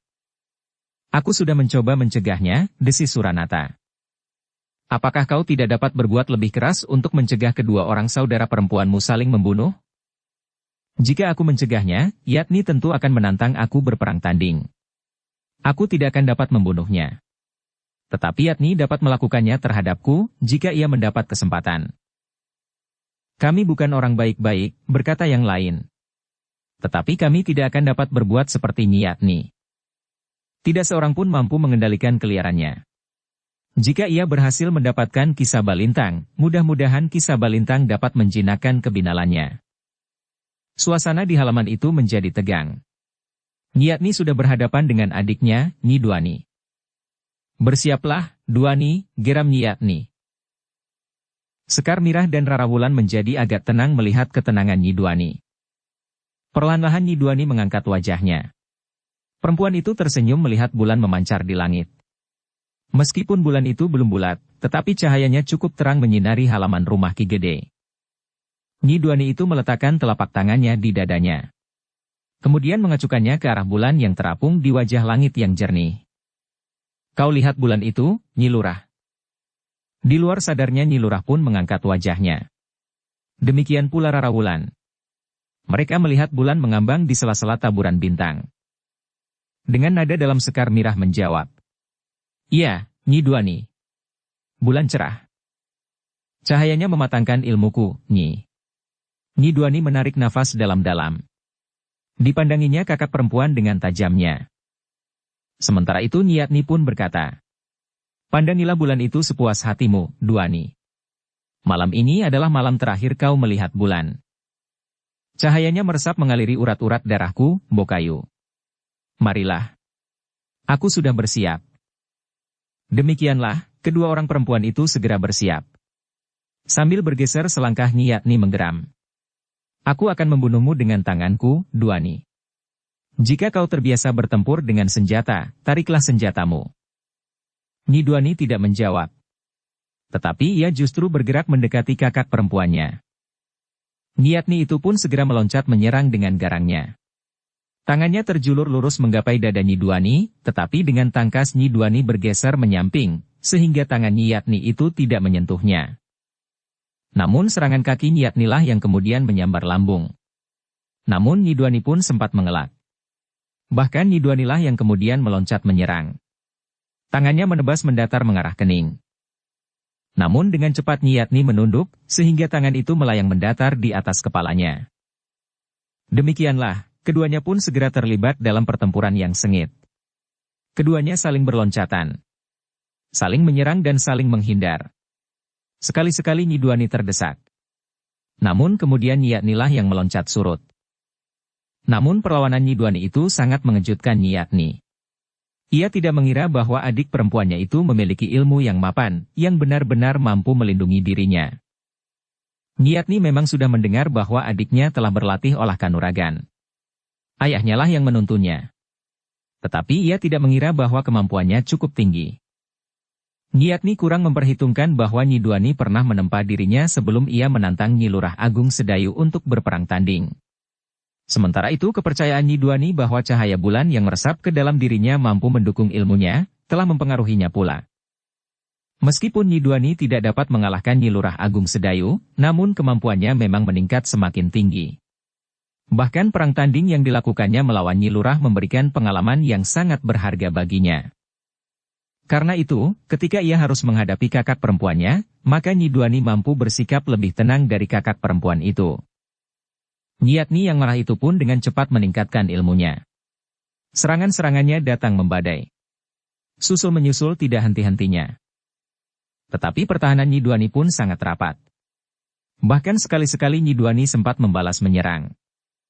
Niatni terkejut bukan buatan, sehingga di luar sadarnya ia sudah meloncat beberapa langkah surut, ketika tangan Nyi Duani menyentuh bahunya.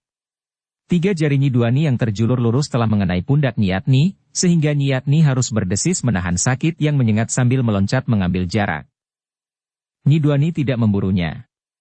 Dengan tenang ia berdiri tegak di hadapan kakak perempuannya. Selangkah ia maju mendekat. Namun kemudian Nyi Duani itu berdiri diam. Setan kau, Duani, geram Niatni. Kau benar-benar tidak tahu diri. Kau kira kau sudah memenangkan perang tanding ini? Siapa yang menang dan siapa yang kalah akan nampak pada hasil terakhir dari perang tanding ini. Siapa yang terkapar mati, ialah yang kalah. Dan siapa yang hidup, ialah yang menang. Nyi Duani sama sekali tidak menjawab. Namun ia pun segera bersiap untuk menyerangnya. Pertempuran berikutnya menjadi semakin sengit. Keduanya telah meningkatkan kemampuan mereka. Serangan dibalas dengan serangan. Semakin lama semakin sering. Nyi Duani terdorong beberapa langkah surut ketika kaki Nyi Yakni singgah di lambungnya. Ketika Nyi Duani berusaha untuk memperbaiki keseimbangannya yang goyah, serangan Nyi Yakni telah memburunya. Tangan Nyi Yakni yang terayun mendatar menyambar membuat Nyi Duani itu tidak mampu lagi mempertahankan keseimbangannya, sehingga ia pun jatuh terguling. Namun Nyi Duani itu justru berguling beberapa kali, kemudian melenting tegak dan meloncat sambil berputar di udara. Demikian kedua kakinya melekat tanah, maka ia pun sudah siap menghadapi Nyi Yakni yang memburunya. Demikian Nyi Yakni mendekat dan mengayunkan kakinya mendatar sambil memutar tubuhnya, Nyi Duani justru menjatuhkan dirinya. Kakinya dengan derasnya menyapu kaki Nyi Yakni yang satu lagi. Nyi Yakni terkejut. Kakinya tempat tubuhnya bertumpu itu terayun oleh tebasan kaki Nyi Duani, sehingga Nyi Yakni pun telah terjatuh. Namun dengan cepat perempuan itu berguling dan melenting berdiri. Namun demikian ia tegak, maka Nyi Duani pun telah berdiri di hadapannya. Demikianlah, perang tanding antara dua orang kakak beradik itu semakin lama menjadi semakin sengit. Suranata dan kedua orang kawannya menjadi tegang. Siapapun yang kalah, Suranata akan kehilangan seorang adiknya. Tetapi bagi Suranata, Nyi Yakni memang terasa lebih dekat daripada Nyi Duani. Apalagi pada saat-saat terakhir. Sementara itu, pertempuran di antara kedua orang kakak beradik itu menjadi semakin sengit. Setiap kali Nyi Duani sempat memandang bulan yang bergeser di langit. Semakin lama Nyi Yakni menjadi semakin heran. Ia sama sekali tidak menyangka bahwa Nyi Duani itu mampu mengimbanginya. Bahkan setelah bertempur beberapa lama, masih belum ada tanda-tanda bahwa Nyi Yakni akan mampu mengalahkan adiknya. Sekar Mirah dan Rara Wulan pun menjadi tegang. Sementara Sekar Mirah tidak dapat melepaskan Suranata dari pengamatannya. Ia tidak tahu apa sebenarnya yang bergejolak di jantung laki-laki itu. Apakah ia benar-benar ingin mengambil Nyi Duani atau ia pun berniat untuk melenyapkannya, karena Nyi Duani tidak lagi patuh kepadanya. Tetapi yang terjadi di lingkaran perang tanding itu telah membuat Suranata sangat gelisah. Ia melihat beberapa kelebihan Nyi Duani dari kakak perempuannya. Suranata memang tidak ingin Nyi Duani terbunuh. Tetapi ia pun tidak ingin Nyi Yakni mati dalam perang tanding itu. Jika Duani seakan-akan telah hilang, maka Yaknilah perempuan yang dapat diharapkannya untuk mendampingi Kisah Balintang memimpin sebuah perguruan yang besar, bangkitnya kembali perguruan Kedung Jati dengan denyut nadi yang berbeda. Karena itu, jantung Suranata itu bagaikan dibentak-hentakan oleh perang tanding itu. Ki Gede pun menyaksikan perang tanding itu dengan dada yang berdebaran. Meskipun Ki Gede dapat berdiri di luar persoalan yang sedang terjadi itu, namun bagaimanapun juga ia tidak dapat untuk tidak mempedulikannya. Nyi Duani sudah beberapa lama berada di Tanah Perdikan, serta sudah menyatakan untuk bergabung dengan kekuatan yang ada di Tanah Perdikan itu. Sementara itu, pertempuran itu sendiri semakin lama menjadi semakin keras. Nyi Yakni telah mengerahkan kemampuannya untuk dengan cepat membunuh adiknya. Tetapi Nyi Duani telah meningkatkan pula ilmunya. Ia tidak mau mati dibunuh oleh saudaranya sendiri. Meskipun serangan-serangan Nyi Yakni menjadi semakin garang, namun Nyi Duani masih mampu mengimbanginya. Ia pun bertempur semakin keras pula. Ia bergerak semakin cepat, berloncatan dengan tangkasnya menyusup di antara cahaya bulan yang terang. Keringat pun telah membasahi seluruh tubuh kedua orang yang sedang bertempur itu. Nyi Duani beberapa kali terdorong surut. Keseimbangannya pun kadang-kadang telah terguncang jika serangan-serangan Nyi Yakni mengenai tubuhnya. Tetapi ia pun beberapa kali berhasil menggoyahkan keseimbangan Nyi Yakni. Bahkan beberapa kali terdengar Nyi Yakni berdesis menahan sakit yang menyengat tubuhnya. Semakin lama justru Nyi Yaknilah yang mulai terdesak. Serangan-serangan Nyi Duani semakin sering mengenai tubuhnya dan menyakitinya. Ketika kaki Nyi Duani yang terjulur menyamping mengenai dadanya, maka Nyi Yakni pun telah terdorong beberapa langkah surut. Ia tidak lagi mampu mempertahankan keseimbangannya yang goyah. Karena itu, maka Nyi Yakni itu pun telah jatuh berguling di tanah. Namun ketika Nyi Duani memburunya, maka Nyi Yakni itu dengan cepat bangkit. Nyi Duani tertegun ketika tiba-tiba saja pedang Nyi Yakni telah teracu ke dadanya. Dengan geram Nyi Yakni itu pun menggeram. Kau benar-benar tidak tahu diri, Duani. Aku tidak lagi ingin mengendalikan diriku. Meskipun kau adikku, tetapi dadamu akan tembus oleh pedangku. Jantungmu akan terbelah, dan kau tidak akan pernah sempat melihat ayah lagi. Nyi Duani melangkah surut. Ia tahu bahwa kakak perempuannya memiliki ilmu pedang yang tinggi. Tetapi Nyi Duani pun pernah berlatih dengan sungguh-sungguh. Ia pun mempunyai pengalaman bertempur dengan pedangnya melawan orang-orang berilmu tinggi. Pun ketika tiba-tiba saja pedang Nyi Yatni telah teracu ke dadanya. Dengan geram Nyi Yatni itu pun menggeram. Kau benar-benar tidak tahu diri, Duani. Aku tidak lagi ingin mengendalikan diriku. Meskipun kau adikku, tetapi dadamu akan tembus oleh pedangku. Jantungmu karena itu, maka Nyi Duani pun telah menarik pedangnya pula. Bokayu, desis Nyi Duani. Apakah kita benar-benar akan saling membunuh? Terdengar suara Suranata lantang. Tidak. Sarungkan pedang kalian. Tetapi Nyi Yatni pun berteriak pula. Tidak. Aku harus membunuh perempuan licik dan pengkhianat ini. Yakni, teriak Suranata, yang menjadi semakin tegang. Kau harus merelakan salah seorang dari kami, sahut Nyi Yatni. Suranata tidak dapat berbuat banyak. Nyi Yatni sudah memutar pedangnya. Kakinya bergerak dengan cepat, sehingga tubuhnya bagaikan mengapung di udara. Sementara itu Nyi Duani pun telah mempersiapkan diri sebaik-baiknya. Pedangnya pun telah bergetar. Ia siap menghadapi saudara perempuannya yang benar-benar berusaha untuk membunuhnya itu. Sejenak kemudian, keduanya telah terlibat lagi dalam pertempuran. Pedang mereka pun berputar, menyambar mendatar, terayun dan menebas dengan cepat. Kemudian mematuk lurus ke arah dada. Sekali-sekali terdengar pedang itu beradu. Bunga api memercik di udara, seperti puluhan kunang-kunang lembut yang berloncatan memencar. Ketegangan di sekitar arena itu pun semakin mencekam. Di luar sadarnya Rara Wulan telah berpegangan lengan Sekar Mirah. Semakin lama semakin erat mencengkam. Seorang kawan Suranata pun kemudian berdesis. Kedua saudara perempuanmu itu ternyata berilmu tinggi. Jika mereka tidak dikuasai oleh gejolak perasaan mereka, sehingga keduanya dapat bertempur berpasangan, maka mereka akan menjadi hantu di medan perang. Sayang sekali, desis Suranata. Suranata terkejut ketika ia mendengar pekik tertahan. Nyi Yatni meloncat beberapa langkah surut untuk mengambil jarak. Iblis manakah yang telah merasuk ke dalam dirimu, Duani? Geram Nyi Yatni sambil meraba lengannya yang terluka. Titik-titik darah bergulir dari luka meskipun luka itu hanya segaris tipis. Nyi Duani tidak menjawab. Tetapi pedangnya terjulur lurus. Ujungnya yang menyentuh lengah Nyi Yatni itu bergetar. Sambil bergerak selangkah maju Nyi Duani memutar pedangnya. Kemudian sebuah loncatan kecil dibarengi dengan uluran pedang lurus-lurus menyerang ke arah jantung. Nyi Yatni dengan tangkas menangkis serangan itu dengan menebas ke samping. Tetapi Nyi Duani justru mengurungkan serangannya. Sambil menarik pedangnya ia bergeser ke samping. Dengan cepat pedangnya menebas mendatar. Nyi Yatni terkejut, sehingga ia harus berloncatan surut beberapa langkah.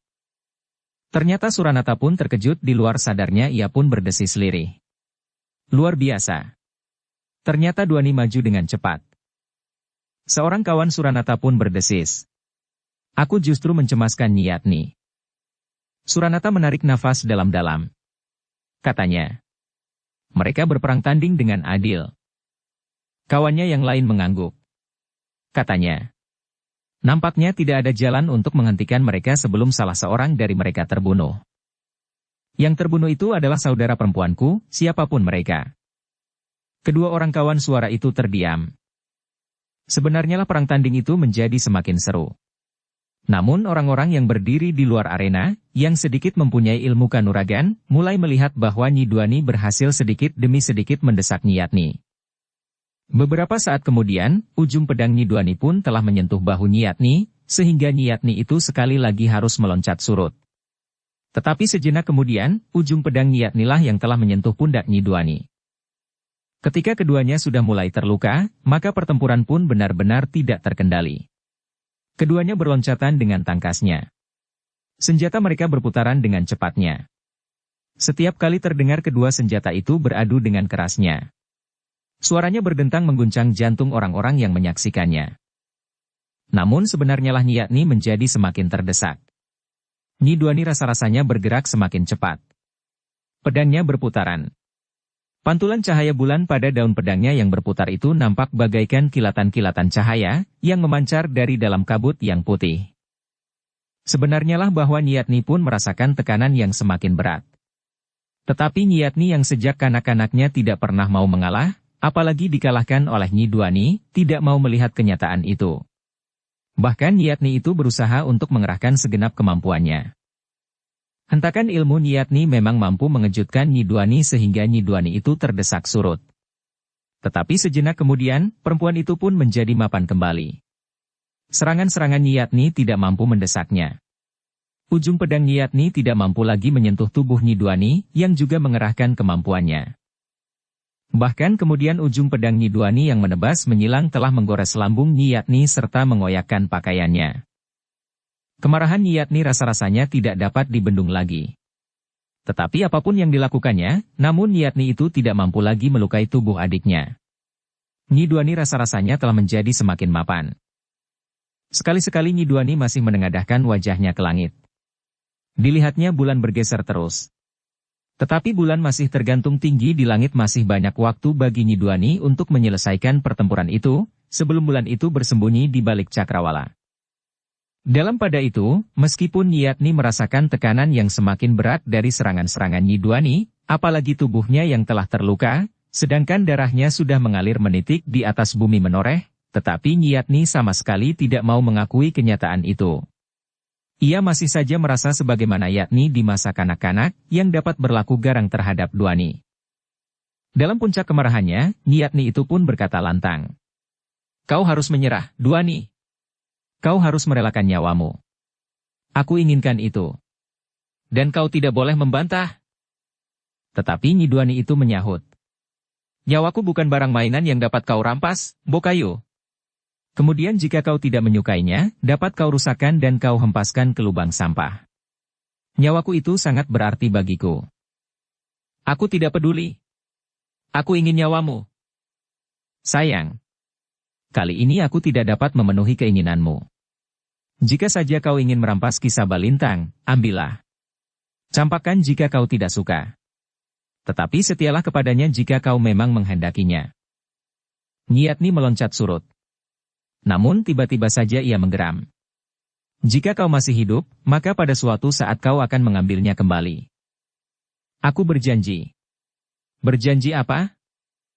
"Aku tidak memerlukannya lagi. Aku akan mencari mainan lain yang lebih baik dan lebih sesuai bagiku," jawab Nyi Duani. Suranata yang tegang itu menangkap satu kesempatan untuk melerai kedua saudara perempuannya. Karena itu, maka ia pun berkata lantang. "Nyatni, hentikan perang tanding ini. Bukankah Duani sudah berjanji? Kau percaya mulutnya yang lames itu, Kakang?" "Ya. Aku mempercayainya. Semua itu omong kosong. Duani hanya ingin menyelamatkan diri dengan janji-janji palsunya. Pada saatnya ia akan merunduk aku dan membunuhku dengan menusuk punggungku." "Tidak. Aku dapat menjadi taruhan," sahut Nyi Duani. "Tidak," teriak Nyatni. Tiba-tiba saja serangannya justru datang seperti prahara yang melibat Nyi Duani. Demikian sengitnya sehingga Nyi Duani harus berloncatan surut. Tetapi Nyatni tidak melepaskannya, ia justru memburu sambil berteriak. "Berikan nyawamu. Aku menginginkannya." Nyi Duani tidak menjawab. Namun ketika Nyatni meloncat sambil mengayunkan pedangnya ke arah leher adiknya, maka Nyi Duani dengan cepat berjongkok. Demikian pedang Nyatni terayun di atas kepala Nyi Duani, maka pedang Nyi Duani pun telah terjulur lurus. Terdengar Nyatni mengaduh tertahan. Ujung pedang Nyi Duani telah menggores pinggang kakak perempuannya. Pada saat Nyatni itu meloncat surut, dengan cepat Nyi Duani memburunya. Sebelum Nyatni memperbaiki keadaannya, maka pedang Nyi Duani dengan kerasnya telah menyambar pedang Nyatni. Demikian keras dan tiba-tiba, sehingga Nyatni tidak sempat mempertahankannya. Pedang Nyatni itu pun telah terlempar beberapa langkah daripadanya. Demikian Nyatni bersiap meloncat memungut pedangnya, maka ujung pedang Nyi Duani telah melekat di dadanya. Nyatni berdiri dengan tegangnya. Luka-luka di lengannya, di bahunya, di lambung, di pinggang, dan goresan-goresan kecil yang lain, terasa menjadi sangat pedih. Keringatnya yang mengalir ke lukanya, membuat luka itu semakin nyeri. Tetapi ujung pedang Nyi Duani itu sangat menegangkannya. Bukan saja Nyatni yang menjadi tegang. Suranata, kedua orang kawannya, Sekar Mirah, Rara Wulan, Ki Gede, dan orang-orang yang menyaksikannya, menjadi tegang pula. Niatni memandang wajah adiknya dengan sorot mata penuh kebencian. Sementara itu Nyi Duani pun berkata, "Kali ini aku tidak akan menyerahkan apa yang kau ingini itu, Bokayu. Justru kaulah yang harus menyerahkan kepadaku apa yang aku inginkan." "Setan kau, Duani," geram Niatni. "Jika kau mati, maka segala-galanya itu tidak akan berarti lagi bagimu. Tongkat baja putih, kedudukan, kisah balintang, semuanya harus kau tinggalkan, rela atau tidak rela. Jangan banyak bicara, Duani. Jika kau akan membunuhku, bunuhlah." Nyi Duani menggeretakkan giginya. Tangannya yang menggenggam tangkai pedangnya itu pun menjadi gemetar. Namun tiba-tiba di luar sadarnya, dipandanginya Nyi Lurah Agung Sedayu. Ketika ia berperang tanding dengan Nyi Lurah mempunyai kesempatan untuk membunuhnya. Tetapi saat itu Nyi Lurah tidak melakukannya. "Persetan," geram Nyi Duani di dalam hatinya. "Aku bukan Nyi Lurah Agung Sedayu." Namun Nyi Duani menjadi ragu-ragu. Ujung pedangnya tidak segera menusuk dada kakak perempuannya. Bahkan Nyi Duani itu pun sempat memandangi kakaknya yang berdiri dengan tegang di pinggir arena. Ternyata Niatni memanfaatkan keraguan-raguan itu. Dengan cepat Niatni telah menendang pergelangan tangan Nyi Duani, sehingga pedangnya pun terlepas. Demikian pedang Nyi Duani terlepas, Niatni telah mengayunkan kakinya mendatar, menyerang ke arah perut. Tetapi Nyi Duani pun bergerak cepat pula. Sambil merendah, Nyi Duani memiringkan tubuhnya. Dengan sikunya ia menangkis serangan kaki kakak perempuannya. Meskipun Nyi Duani itu tergetar surut selangkah, namun dengan cepat pula Nyi Duani menyerang.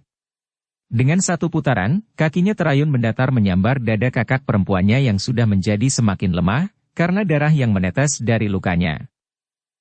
Niatni terdorong menyamping. Namun ia pun segera kehilangan keseimbangannya dan jatuh terbanting di tanah. Demikian Niatni siap untuk bangkit, kaki Nyi Duani telah menginjak dada kakak perempuannya. Niatni memandang adiknya dengan tatapan mata yang sangat marah. Sebelumnya, Duani sejak masa kecilnya tidak pernah menolak perintahnya. Tidak pernah menentang keinginannya. Tetapi tiba-tiba Duani itu telah menginjak dadanya. Niatni memang tidak dapat lagi melawan. Tubuhnya menjadi sangat lemah. Dadanya menjadi sesak. Ia tinggal menunggu apa yang akan dilakukan oleh Nyi Duani atas dirinya. Memungut pedangnya dan kemudian menusuk dadanya. Tetapi sekali lagi Nyi Duani memandang Nyi Lurah Agung Sedayu, yang tidak membunuhnya dalam perang tanding. Pandangan mata Nyi Lurah itu bagaikan bercahaya menerangi rongga dadanya. Tiba-tiba saja Nyi Duani itu berlari ke arah Nyi Lurah Agung Sedayu. Dipeluknya Nyi Lurah itu sambil berdesis. "Aku tidak dapat membunuhnya, Nyi Lurah." Sekar Mirah memeluknya pula sambil berbisik. "Kau tidak harus membunuhnya, Nyi Duani." Namun pada saat itu, Niatni itu tiba-tiba saja menghentakkan sisa-sisa tenaga yang masih ada. Diraihnya pedang Nyi Duani yang tergolek di sampingnya. Sambil berteriak Niatni itu telah berusaha melemparkan pedang itu ke arah adik perempuannya. Tetapi kaki yang kuat telah menendang tangan Niatni, sehingga pedang itu tidak sempat meluncur ke arah Nyi Duani. Ketika Niatni berpaling, dilihatnya Suranata berdiri di sampingnya. Sebelum Niatni berkata sesuatu, Suranata itu telah memegang lengannya dan menariknya sambil berkata, "Kau tidak dapat berbuat curang seperti itu, yakni, justru saat adikmu menunjukkan kebesaran jiwanya." Niatni pun berusaha untuk dapat berdiri tegak. Dipandanginya Suranata dengan tajamnya. Dengan suara yang bergetar ia pun bertanya, "Kau berpihak kepada Duani? Kau jangan gila, yakni." Suranata itu pun membentak, "Aku juga bukan orang baik-baik. Tetapi aku tidak akan melakukan sebagaimana kau lakukan itu." Niatni menggeretakkan giginya. Namun kemudian Suranata itu pun berkata, "Marilah, kita tinggalkan tempat ini. Kita akan minta diri kepada Ki Gede." Namun sebelum Suranata minta diri, terdengar suara seseorang di antara mereka yang berdiri melingkari arena. Cahaya lampu minyak yang terayun di belai angin malam, tidak begitu jelas menerangi wajah orang itu. Namun ketika orang itu berbicara, maka orang-orang di arena itu pun segera mengenalinya. Empu Isanata. Sambil melangkah maju, Empu Isanata itu pun berkata, "Aku hargai sikapmu, Suranata. Aku minta maaf, bahwa selama ini aku hanya melihatmu pada sisi yang hitam." Suranata memandang wajah ayahnya dengan tajamnya. Namun kemudian ia pun berkata, "Aku minta diri. Aku akan membawa Yatni pergi. Besok kita akan berada di tempat yang berseberangan, ayah. Jika pertempuran itu berkobar lagi, ayah tentu akan berdiri di antara para pengawal tanah perdikan." "Ya," jawab Empu Isanata. "Ayah tahu di mana aku akan berdiri?" "Ya." "Selamat malam, ayah," berkata Suranata, yang kemudian minta diri kepada Ki Gede. "Kami minta diri Ki Gede. Terima kasih atas kesempatan yang telah Ki Gede berikan kepada kami. Sekelompok pengawal akan mengantar kalian keluar dari tanah perdikan ini, Kisanak," berkata Ki Gede. Suranata termangu-mangu sejenak.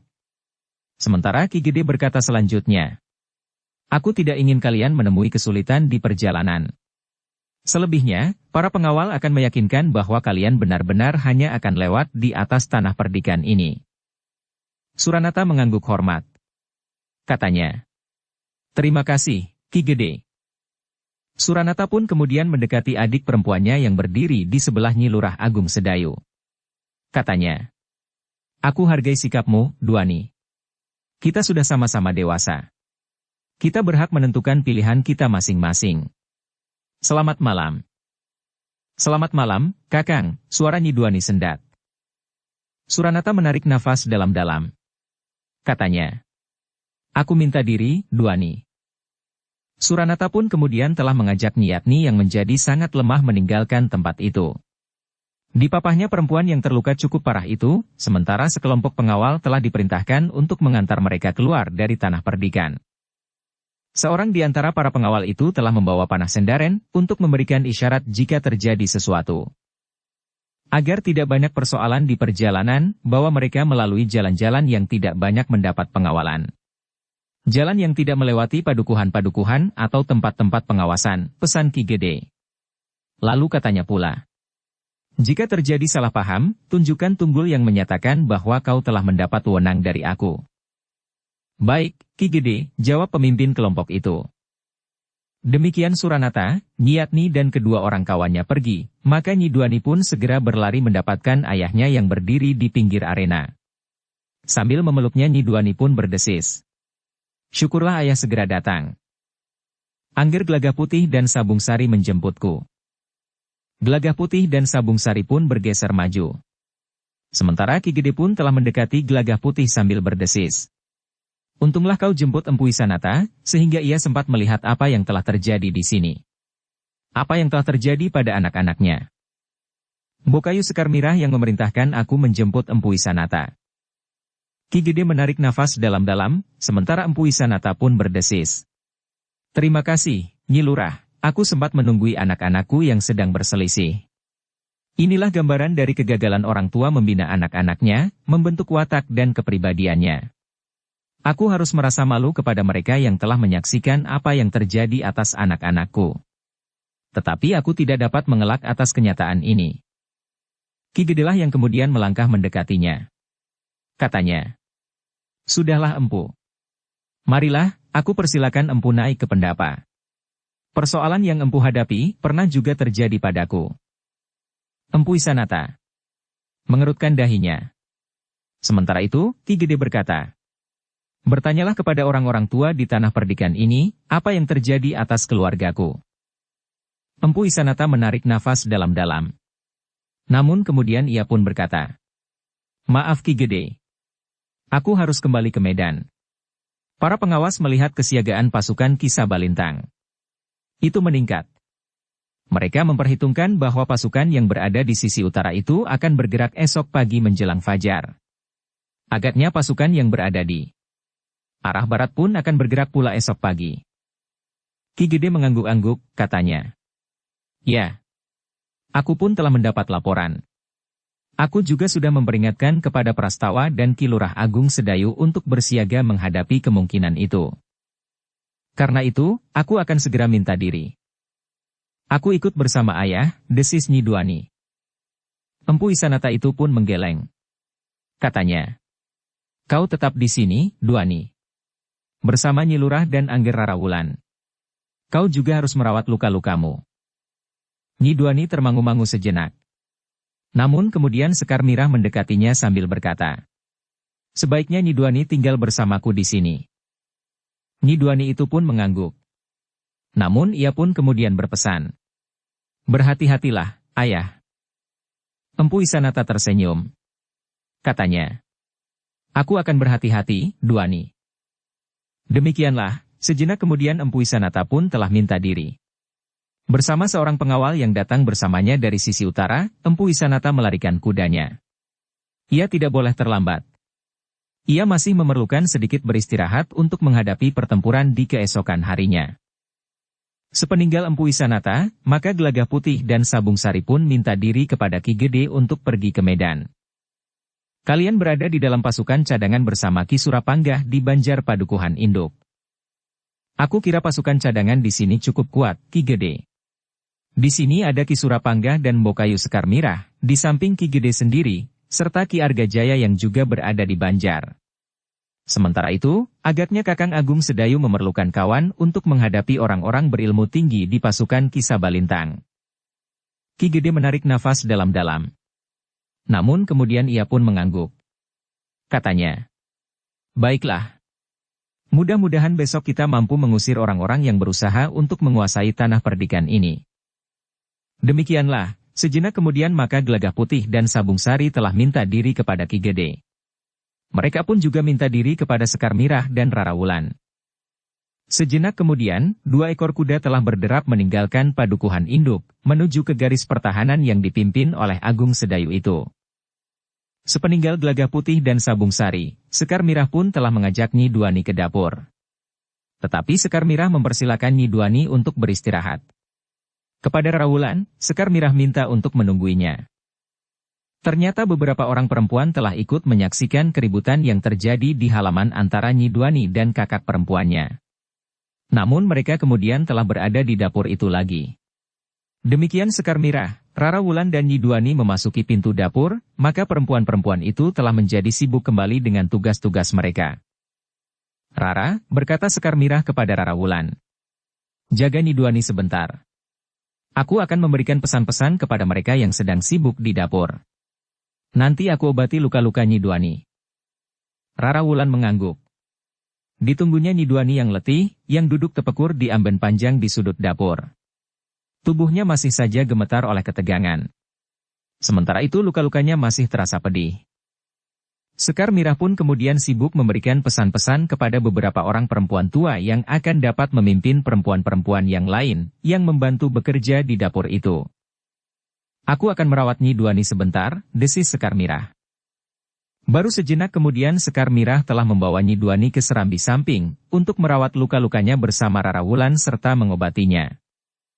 "Kau harus beristirahat," berkata Sekar Mirah. "Biarlah aku minta sebuah bilik kepada Ki Gede." "Tidak usah, Nyi Lurah," sahut Nyi Duani. "Aku akan berada di dapur saja. Aku dapat beristirahat di dapur. Aku tidak mau berada di dalam bilik sendiri." "Bukankah lingkungan ini terlindung?" bertanya Sekar Mirah. "Bukan karena itu," jawab Nyi Duani. "Aku akan merasa sangat sepi. Angan-anganku akan mengembara sampai kemana-mana. Di dapur, meskipun aku tidak ikut membantu, namun aku melihat satu kesibukan." Sekar Mirah termangu-mangu sejenak. Namun kemudian katanya, "Baiklah, jika itu yang kau kehendaki, Nyi." Dengan demikian, maka Nyi Duani itu pun kemudian telah berada di dapur pula, meskipun tidak dapat ikut membantu kesibukan beberapa orang perempuan yang menyiapkan makan dan minum bagi para prajurit dan pengawal yang berada di Padukuhan Induk. Namun malam itu, di beberapa padukuhan di dekat medan pertempuran telah terjadi kesibukan yang serupa. Mereka mempersiapkan makan dan minum para prajurit dan pengawal yang esok akan turun ke medan. Apalagi setelah para petugas sandi menyatakan bahwa pasukan Ki Sabalintang akan menyerang esok pagi. Baik yang berada di medan sebelah barat maupun yang berada di utara. Laporan itu telah sampai pula kepada Ki Gede di Padukuhan Induk. Karena itu, maka Ki Gede pun telah memerintahkan kepada Agung Sedayu dan Prastawa untuk bersiap menghadapi segala kemungkinan. Sementara itu, pasukan cadangan yang berada di Padukuhan Induk serta para pengawal yang masih bertugas di padukuhan-padukuhan pun harus mempersiapkan diri sebaik-baiknya. Sejumlah kuda pun telah siap di Padukuhan Induk. Jika diperlukan, maka pasukan cadangan itu dapat bergerak dengan cepat ke tempat-tempat yang memerlukan. Yang bersiap di padukuhan induk sebagai pasukan cadangan adalah pasukan Ki Surapanggah, yang telah memecah kesatuan lawannya sehingga tidak berdaya lagi. Para petugas sandi pun sudah memastikan bahwa di sisi selatan tidak akan terjadi serangan lagi, sehingga jumlah pasukan yang bertugas di sisi selatan dapat disusutkan dan ditarik ke padukuhan induk. Demikianlah, para pemimpin dari kedua pasukan yang siap untuk bertempur itu nampak menjadi sibuk. Mereka hanya mempunyai sedikit waktu untuk beristirahat. Meskipun demikian, mereka berusaha untuk menyimpan tenaga mereka sebaik-baiknya untuk menghadapi pertempuran yang akan berkobar esok pagi. Gelagah Putih dan Sabung Sari yang telah berada di dalam perkemahan pasukan yang dipimpin oleh Agung Sedayu itu pun segera melaporkan diri bahwa mereka telah bersiap untuk ikut dalam pertempuran esok. "Apakah keadaan kalian sudah pulih?" bertanya Agung Sedayu kepada Gelagah Putih dan Sabung Sari. "Sudah," jawab keduanya hampir berbareng. "Baiklah. Jika demikian, sekarang pergunakan waktu yang sedikit untuk beristirahat." "Terima kasih, Kakang," jawab Gelagah Putih. "Tetapi bagaimana dengan Kakang sendiri?" "Aku sudah cukup beristirahat tadi," jawab Agung Sedayu. Gelagah Putih dan Sabung Sari kemudian telah membaringkan dirinya di atas anyaman daun kelapa di sebuah barak yang memanjang. Beberapa orang pengawal masih tidur dengan nyenyaknya. Tetapi ada juga di antara mereka yang nampak gelisah. Agaknya pengawal itu dibayangi oleh mimpi buruk tentang pertempuran yang bakal terjadi esok pagi. Pertempuran yang akan berlangsung dengan keras.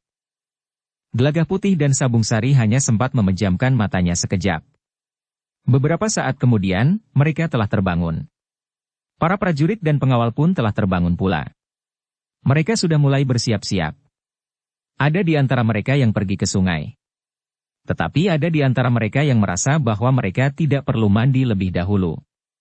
Sedangkan yang lain telah menyiapkan landa merang untuk mandi keramas. Seakan-akan mereka akan pergi ke tempat yang dikeramatkan. Menjelang fajar, semua orang sudah siap. Mereka sudah makan dan sudah pula minum minuman hangat. Sejenak kemudian, mereka pun telah berada di dalam kelompok mereka masing-masing. Dalam pada itu, Agung Sedayu masih sempat memberikan pesan-pesan kepada para pemimpin kelompok, apa yang sebaiknya mereka lakukan menghadapi lawan yang agaknya menjadi semakin banyak dan semakin kuat. "Agaknya ada orang-orang baru di dalam pasukan mereka," berkata Agung Sedayu. Tetapi di dalam pasukan Agung Sedayu itu pun terdapat orang-orang baru pula. Pasukan cadangan yang ada di padukuhan induk, sebagian telah diserahkan kepada Agung Sedayu, dan sebagian lagi kepada Prastawa. Sementara itu, Ki Surapanggah telah mendapat tugas untuk menggantikan pasukan cadangan itu, setelah pasukannya berhasil menghancurkan pasukan lawan. Ketika langit mulai diterangi cahaya fajar, maka pasukan yang dipimpin Agung Sedayu itu pun telah bersiap sepenuhnya. Laporan terakhir dari petugas sandi menyatakan bahwa pasukan lawan pun telah siap untuk bergerak pula. Dalam pada itu, seperti yang pernah dilakukan sebelumnya, Prastawa ternyata telah memasang segala macam landa kebesaran. Rontek, umbul-umbul, kelebet dengan tunggul-tunggul. Prastawa pun mempergunakan bende sebagai isyarat bagi pasukannya yang telah disusunnya dalam gelar yang utuh. Gelar yang diterapkan bagi pasukannya telah berubah. Pasukan Tanah Perdikan itu telah menggelar pasukannya dalam gelar Garudang Layang. Biarlah seandainya lawan mempergunakan gelar yang sama. Tetapi mereka tidak mampu membuat gelar yang utuh, karena mereka terdiri dari kekuatan yang bercampur baur, berkata Prastawa kepada para pemimpin. Tetapi kalian pun harus bersiap membuat gelar jurang grawah di dalam gelar Garudang Layang itu, jika diperlukan.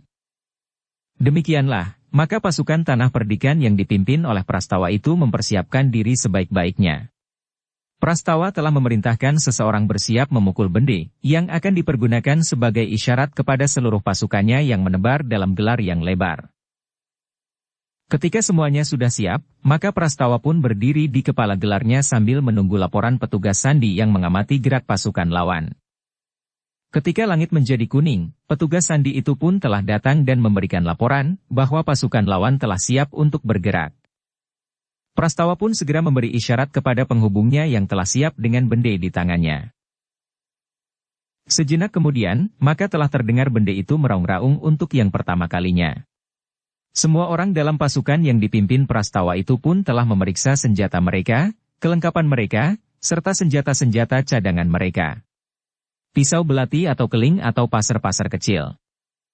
Beberapa saat kemudian, benda itu pun menggelegar untuk yang kedua kalinya.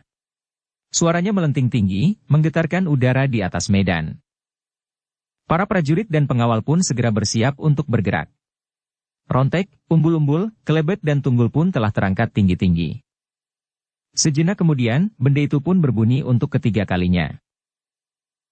Demikian benda itu berhenti, maka pasukan yang dipimpin oleh Prastawa itu mulai bergerak, menyongsong pasukan lawan yang sudah bergerak maju pula. Kisimasikara telah memerintahkan pasukannya untuk bergerak dalam gelar yang tidak sempurna. Tetapi Kisimasikara memang menganggap gelar itu tidak harus utuh sebagaimana pasukan Tanah Perdikan menoreh. Bukan berarti bahwa Kisimasikara tidak mengenal gelar yang utuh. Kisimasikara mengerti benar unsur-unsur gelar yang sering dipergunakan oleh pasukan segelar sepapan. Tetapi menurut pendapat Kisimasikara, gelar itu tidak perlu utuh dan sempurna. Asal saja pasukannya melebar di bawah pimpinan para pemimpin kelompok yang bertanggung jawab, maka kemampuan pasukannya tidak akan kalah dari pasukan yang disusun dalam gelar yang utuh. Demikianlah, kedua pasukan yang besar itu pun telah bergerak maju. Mereka melangkah semakin lama semakin cepat, sementara langit pun menjadi semakin terang. Kedua pasukan itu tidak menghiraukan lagi, apakah kaki mereka menginjak-injak tanah persawahan, atau pategalan, atau padang perdu yang ditumbuhi gerumbul-gerumbul yang berduri. Beberapa saat kemudian, bersamaan dengan terbitnya matahari, kedua pasukan itu pun telah saling berhadapan. Dari kedua belah pihak terdengar teriakan yang bagaikan mengguncang langit. Dengan hentakan tenaga, kekuatan dan keberanian, mereka berlari menyongsong lawan. Senjata-senjata pun mulai merunduk. Pasukan Tanah Perdikan menoreh yang berada dalam gelar yang lebih mapan, ternyata mempunyai kesempatan yang lebih baik. Beberapa kelompok di antara mereka yang bersenjata busur dan anak panah telah mempergunakan senjatanya itu. Mereka telah dilatih untuk menyerang dengan busur dan anak panah sambil berlari. Bahkan dengan naik kuda sekalipun. Anak panah yang meluncur itu memang mengejutkan. Tetapi orang-orang dalam pasukan Kisimasikara pun dengan tangkas berusaha melindungi diri mereka. Yang berperisai segera mengangkat perisai mereka. Yang bersenjata pedang, tombak, bindi dan jenis senjata yang lain berusaha menangkis anak panah yang meluncur ke arah mereka dengan memutar senjata mereka. Tetapi ada beberapa orang di antara mereka yang telah terjatuh karena anak panah yang meluncur itu mengenai tubuh mereka. Kawan-kawannya yang berlari berusaha menghindar agar mereka tidak terantuk tubuh yang terguling. Tetapi ada pula yang berjatuhan saling menimpa. Namun dengan tangkasnya mereka telah meloncat bangkit dan berlari menyusul kawan-kawan mereka, kecuali yang tubuhnya tertembus anak panah. Namun demikian kedua pasukan itu menjadi semakin dekat, para pengawal Tanah Perdikan menoreh telah melempar lembing-lembing mereka. Mereka memang membawa lembing untuk dilemparkan menjelang terjadi benturan antara kedua pasukan itu. Orang-orang dalam pasukan Kisimasikara itu mengumpat kasar. Ujung lembing yang meluncur bagaikan kejar-mengejar itu telah menghentikan beberapa orang di antara mereka pula. Dengan demikian, sebelum benturan terjadi, pasukan Kisimasikara sudah kehilangan beberapa orang di antara mereka. Beberapa orang telah terluka, dan bahkan kemudian telah terinjak dan tertindih oleh kawan-kawannya yang berlari di belakangnya. Namun bahkan ada di antara mereka yang telah kehilangan nyawanya sebelum sempat mendengar dentang senjata beradu. Sejenak kemudian, matahari yang baru bangkit itu harus menyaksikan benturan antara dua kekuatan yang telah siap untuk bertempur habis-habisan. Dalam pada itu, para pengawal Tanah Perdikan yang membawa rontek, umbul-umbul dan kelebet, telah menancapkan tiang-tiangnya di tanah, sementara tangan-tangan mereka pun segera menggenggam senjata-senjata mereka. Dengan gelar yang bulat, pasukan Tanah Perdikan telah menempuh pasukan lawan yang menyerang sambil menghentak-hentak dan berteriak-teriak nyaring. Bahkan umpatan-umpatan kasar dan kata-kata yang kotor meluncur dari mulut mereka. Namun ternyata ada pula di antara mereka yang berada di pasukan Kisimasikara itu yang merasa tidak senang dengan umpatan-umpatan kotor itu. Dengan tenaga yang masih segar kedua pasukan itu saling mendesak. Sayap-sayap gelar pasukan Tanah Perdikan seakan-akan menampar sayap-sayap pasukan lawan yang kurang terjaga susunannya. Tetapi beberapa saat kemudian, pasukan yang hiruk-pikuk itu telah melanda seperti arus banjir. Sebagian dari mereka sama sekali tidak menghiraukan kawan-kawan mereka sendiri. Dengan mengandalkan kemampuan mereka seorang-seorang, mereka berusaha untuk mengoyak gelar pasukan Tanah Perdikan. Tetapi para pengawal dan para prajurit yang ada di dalam pasukan Tanah Perdikan pun cukup berpengalaman melawan pasukan yang bertempur dengan berbagai macam cara yang berbeda-beda. Yang bertempur dalam perpaduan yang rapi, yang licin seperti belut, yang kasar sebagaimana segerombolan badak yang mengamuk, atau yang bergejolak seperti prahara. Karena itu, maka para pengawal dan prajurit dalam pasukan Tanah Perdikan itu tidak terkejut lagi. Beberapa orang pengawal yang belum banyak mempunyai pengalaman, mula-mula memang menjadi bingung. Tetapi latihan-latihan yang berat telah membuat mereka cepat menyesuaikan diri. Kelompok-kelompok yang pasukannya telah dihancurkan di sisi selatan dan bergabung dalam pasukan Ki Simasikara, bertempur dengan dendam yang menyala di hati mereka. Mereka ingin membalas kekalahan mereka dengan menghancur lumatkan pasukan Tanah Perdikan yang berada di sisi utara. Namun di sisi utara pun mereka menghadapi pengawal dan prajurit yang tangguh yang justru bertempur dalam satu kesatuan yang rapat.